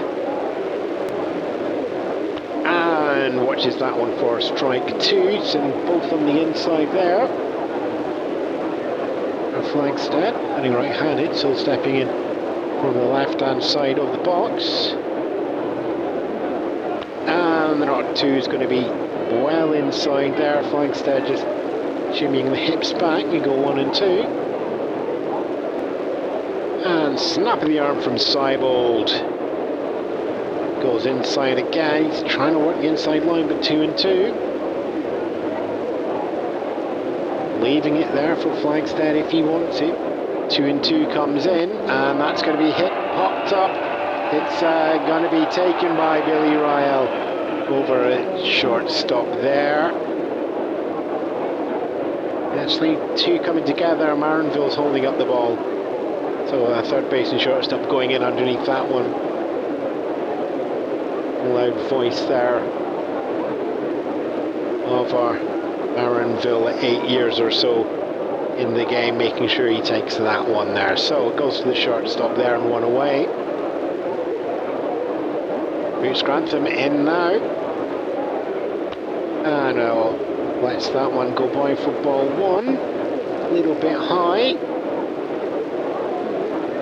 Maybe looking for a little bit more control if possible. They've all been peppering the outside as that one goes high, so peppering on the inside, and that one does stay on the inside as we go 2 and 0. George Grantham. All the pitches being sent to the outfield, fouls that one off high, and again goes deep, but well into the stands on that one. Flew out right, flew out left, line out right. Wally Berger in left field thinking, you know, it might be coming to me this time, and I've got the confidence to get there if I can. And that's foul, but it's just a little trickler towards the right hand field dugout there, so count goes equal high, 2 and 2. Grantham check, swing, didn't go, gets the full count, 3 and 2. Foul out of action, something's going to happen, take your pick. Contact made, it's going high, but it's not got any distance at all on that one. Freddie Maguire is going to be underneath that one there, and catches that one on the infield for 2 away out at second base. Paul Wainer steps in now, 3-run deficit, 2 outs on the board, and the bottom of the 8th for the Pirates. They're going to need to start doing some action here. Warner steps in there and lets that one go behind. Inside again, 1 and 0. Seibold just leaning into that inside. He's going to have to watch nobody picks up on it. And there, Bonner does, but fouls it. Warner batting left-handed, so steps in from the right-hand side. Fouls that one there, so we're going to go 1 and 2. 1 and 2, and goes 2 and 2. Seibold throwing that one to the outside. Working inside and outside, just trying to find a rhythm. And certainly keeping the banners off there. And it goes low for 3 and 2. So Riekler just giving a little bit of an indication when asked there by Al Sofer. Al Sofer asks on absolutely everything. Where did it go? Where did it go? Where did it go? But quite emphatic on that one there for the Pirates. Right fielder. Full count once more, 3 and 2. There we are. Line drive goes down left field. It's underneath third baseman Billy Ryle. That's going to be on base. Paul Werner, line drive base hit there out to the left field. A couple of bounces. One on the infield, one on the grass. Billy Ryle not able to get that one there. Wally Berger backing it up from the left field. So it did come your way, Wally. And that was more to stop it going any further. So there we are. Pirates have got themselves a base runner. It's 2 outs and they're 3 runs behind, so it's going to need some sharp batting. And smart base running there. We've already had a couple of caught steals going through. That was Paul Wayner that was caught stealing in the third, so don't want to do that this times now. As Adam Komorowski lets that one go past his head, and it is going to be ball 1. And lets that take ball 2 as well. Bat stays back, no swinging on that one. Paul Warner on first, 3 runs back, 2 outs so far. Comes in, that's hit high, and that's going long out left field. Wally Berger is trying to run and take that one, and there's a pass in second. Warner's going to try and make it round third. He's making it third. Warner's trying to make it home. He's going to put the legs in there. And Walsh is not getting that ball as that just kind of gets stuck out in the outfield between Berger and Welsh. No attempt to throw that ball back in there. Berger, I think, get confusion there, but you know what? They're going to take that confusion if you're the Pirates. It's an RBI double there from Adam Komorowski in 3 bases, 273. This winner puts on the speed. The big person takes it round. That's why you got your MVP in 1927 and stayed in the voting there. So there we are, 1 run caught up there as we go into a 4-2 game. Runner on second, 2 away though, as Gus Serr comes in singled in the 6th and are looking to keep this inning alive, and takes a called strike 1 up by the shoulders there. So 2 away, pressure is on. Sock Seibold still on the mound, throws a ball 1 there, so count goes equal low.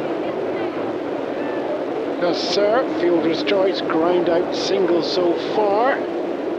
Ricky's got 11 RBI so far there, and hits that one. It's going down the right field line. Komorowski hits himself to third base. He's going to keep on going as the relay throw comes in down to first. It's not going to be in time to catch Serr, so Serr is going to make that up there, and he waves to the crowd there as he gets himself an RBI as Komorowski brings himself over the line, cuts the deficit from 2 down to 1. It's a 4-3 game for the Boston. 3 to Pittsburgh. Deficit of 1 as Gus Serr takes an RBI single. Nick Bartel steps in now. And Seibold throws down, and that's going to be ball 1. Bird getting behind Bartel. You know, there are those around this parts that call him a Rowdy Richard, and he's doing his best to get the crowd G'd up now as that next one comes down, and we are going to be equal low, 1-1. Runner at first, 2 away, but since 2 away, 2 more runs put on the board. Bartel lets that one go past, and he's just waving at the crowd, turning them.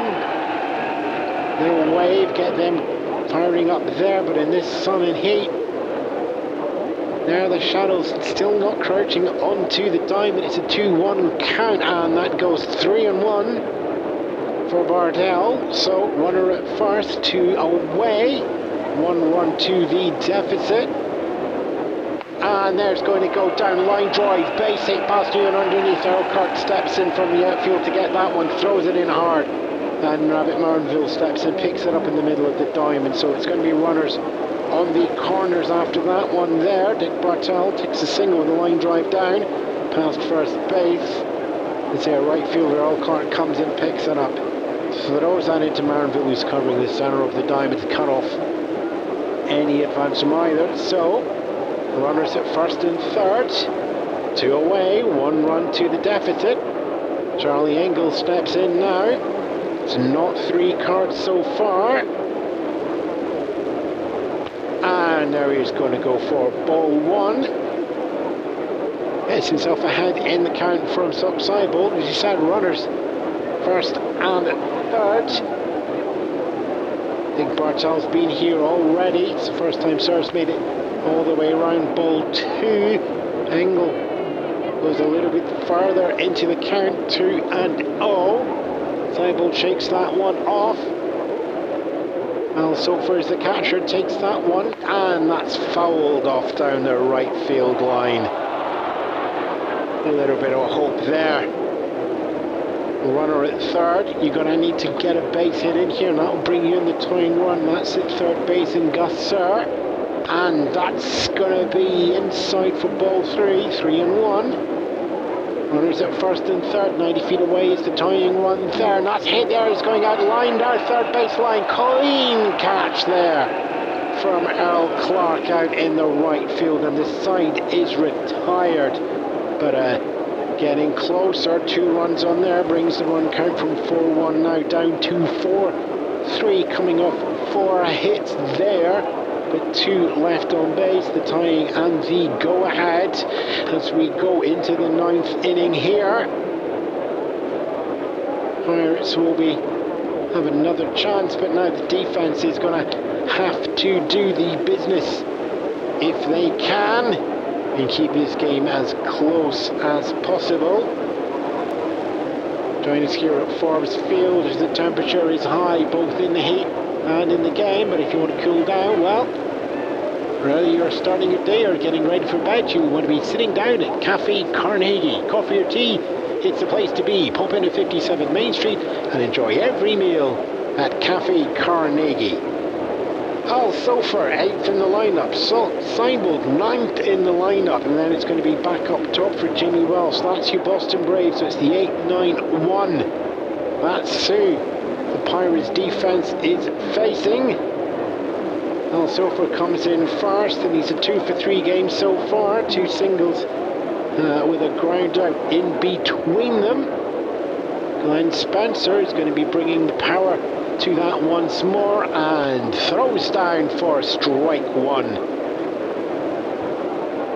on Al Sofer, who's batting .304 coming into the game, and he's going to be higher on this one, and that comes in for strike 2, looking it's fast and high there for not to count.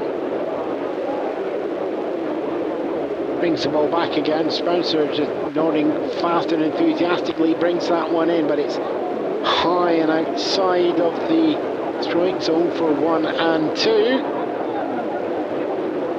Eager to get the ball back from Rolly Helmsley, catcher, throws that one in, and it's going to be popped up. That should be a clean catch out there for Gus Sir at first base, and it is. So there we are, 1 away, top of the 9th. Pirates need to get themselves back into the game as quickly as possible. Seibold stepping in now, so it's going to be pitcher-pitcher, and the first time that he is facing Glenn Spencer throws that one down, and it's going to be ball 1 as that goes outside there, high into the bargain. So it's 1-0 to Seibold for the ball. Spencer keeping the pace up high, pitches in for ball 2, 2-0.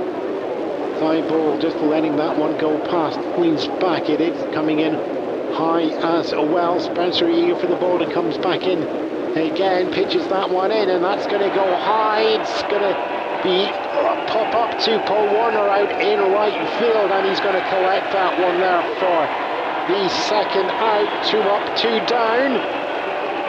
Pirates are 1 run behind here in the top of the 9th, making sure the Braves don't add any more to the score to give the team at home a chance in the bottom of the 9th. Jimmy Welsh is going to come in now, top of the order. Pop up, hit by pitch, fielder's choice, and then a walk through, and that is going to open up there with a 1-0, ball 1. Spencer eager to get that one back, keeping the fast pace of play going through, comes in, fouls that one, and watches that go down the left field side.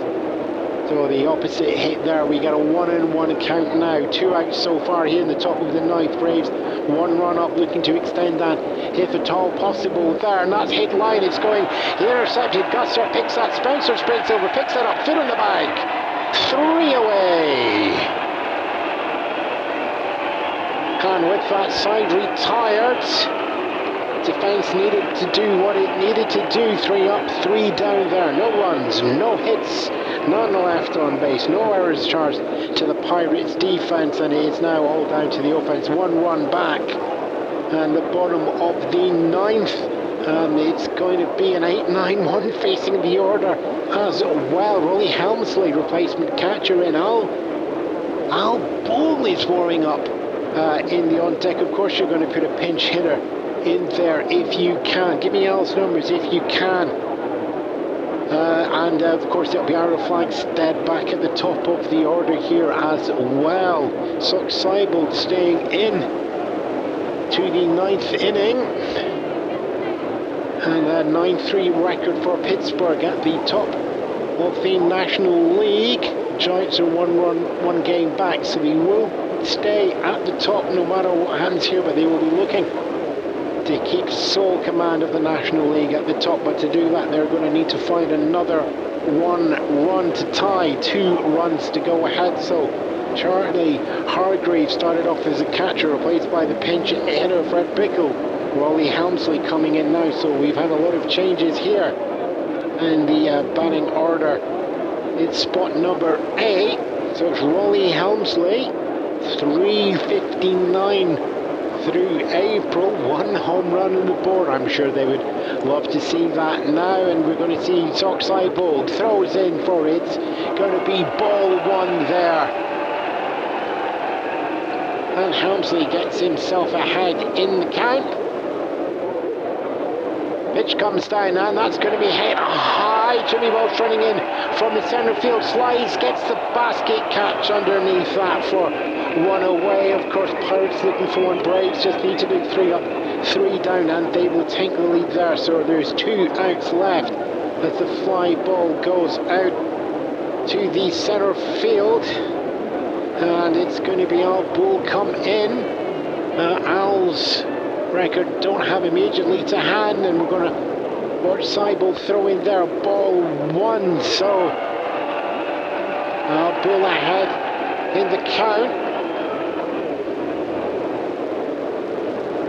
And there's ball 2.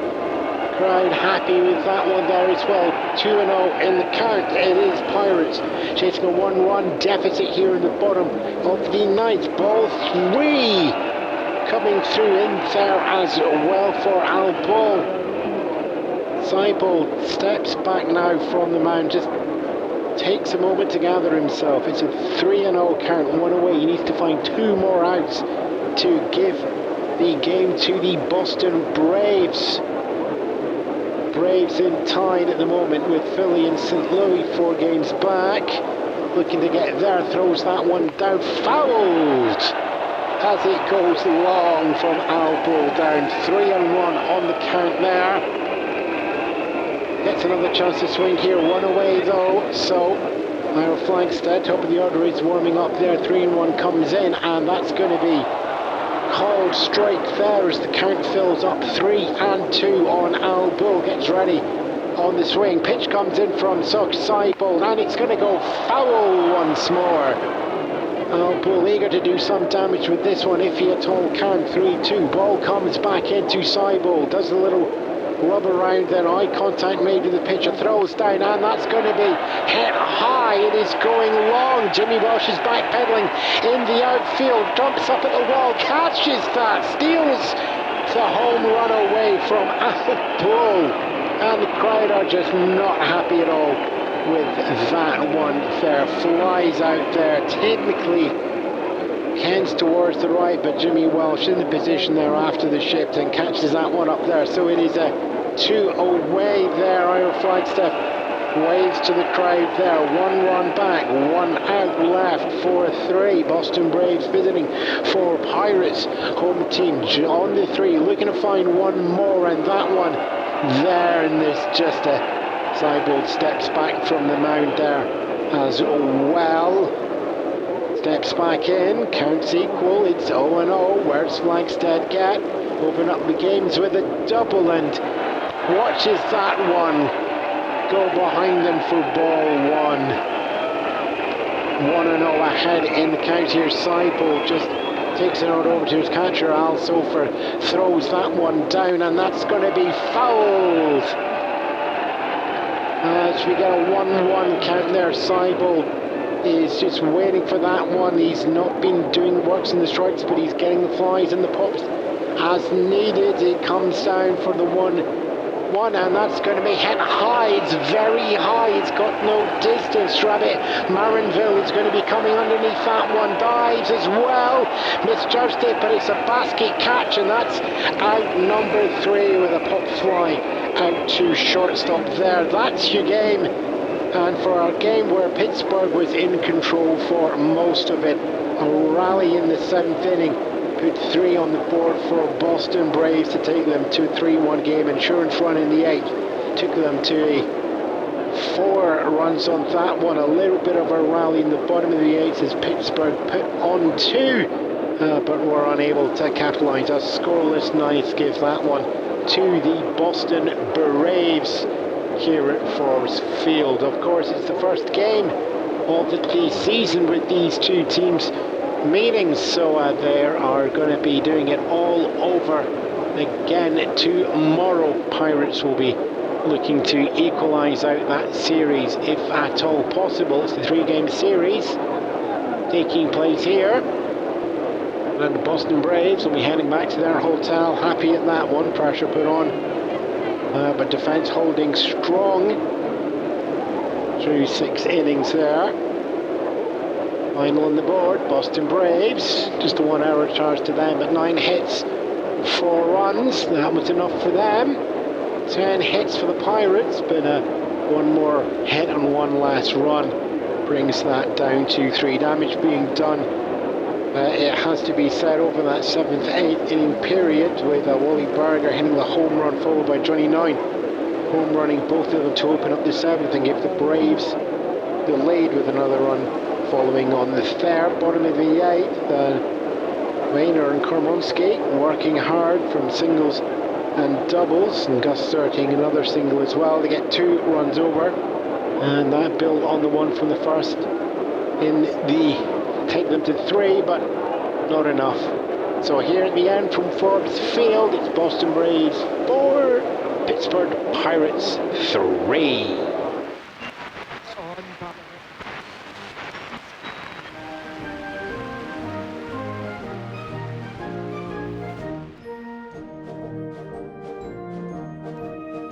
Wally Berger would set the record for home runs by a rookie, going yard 38 times during 1930.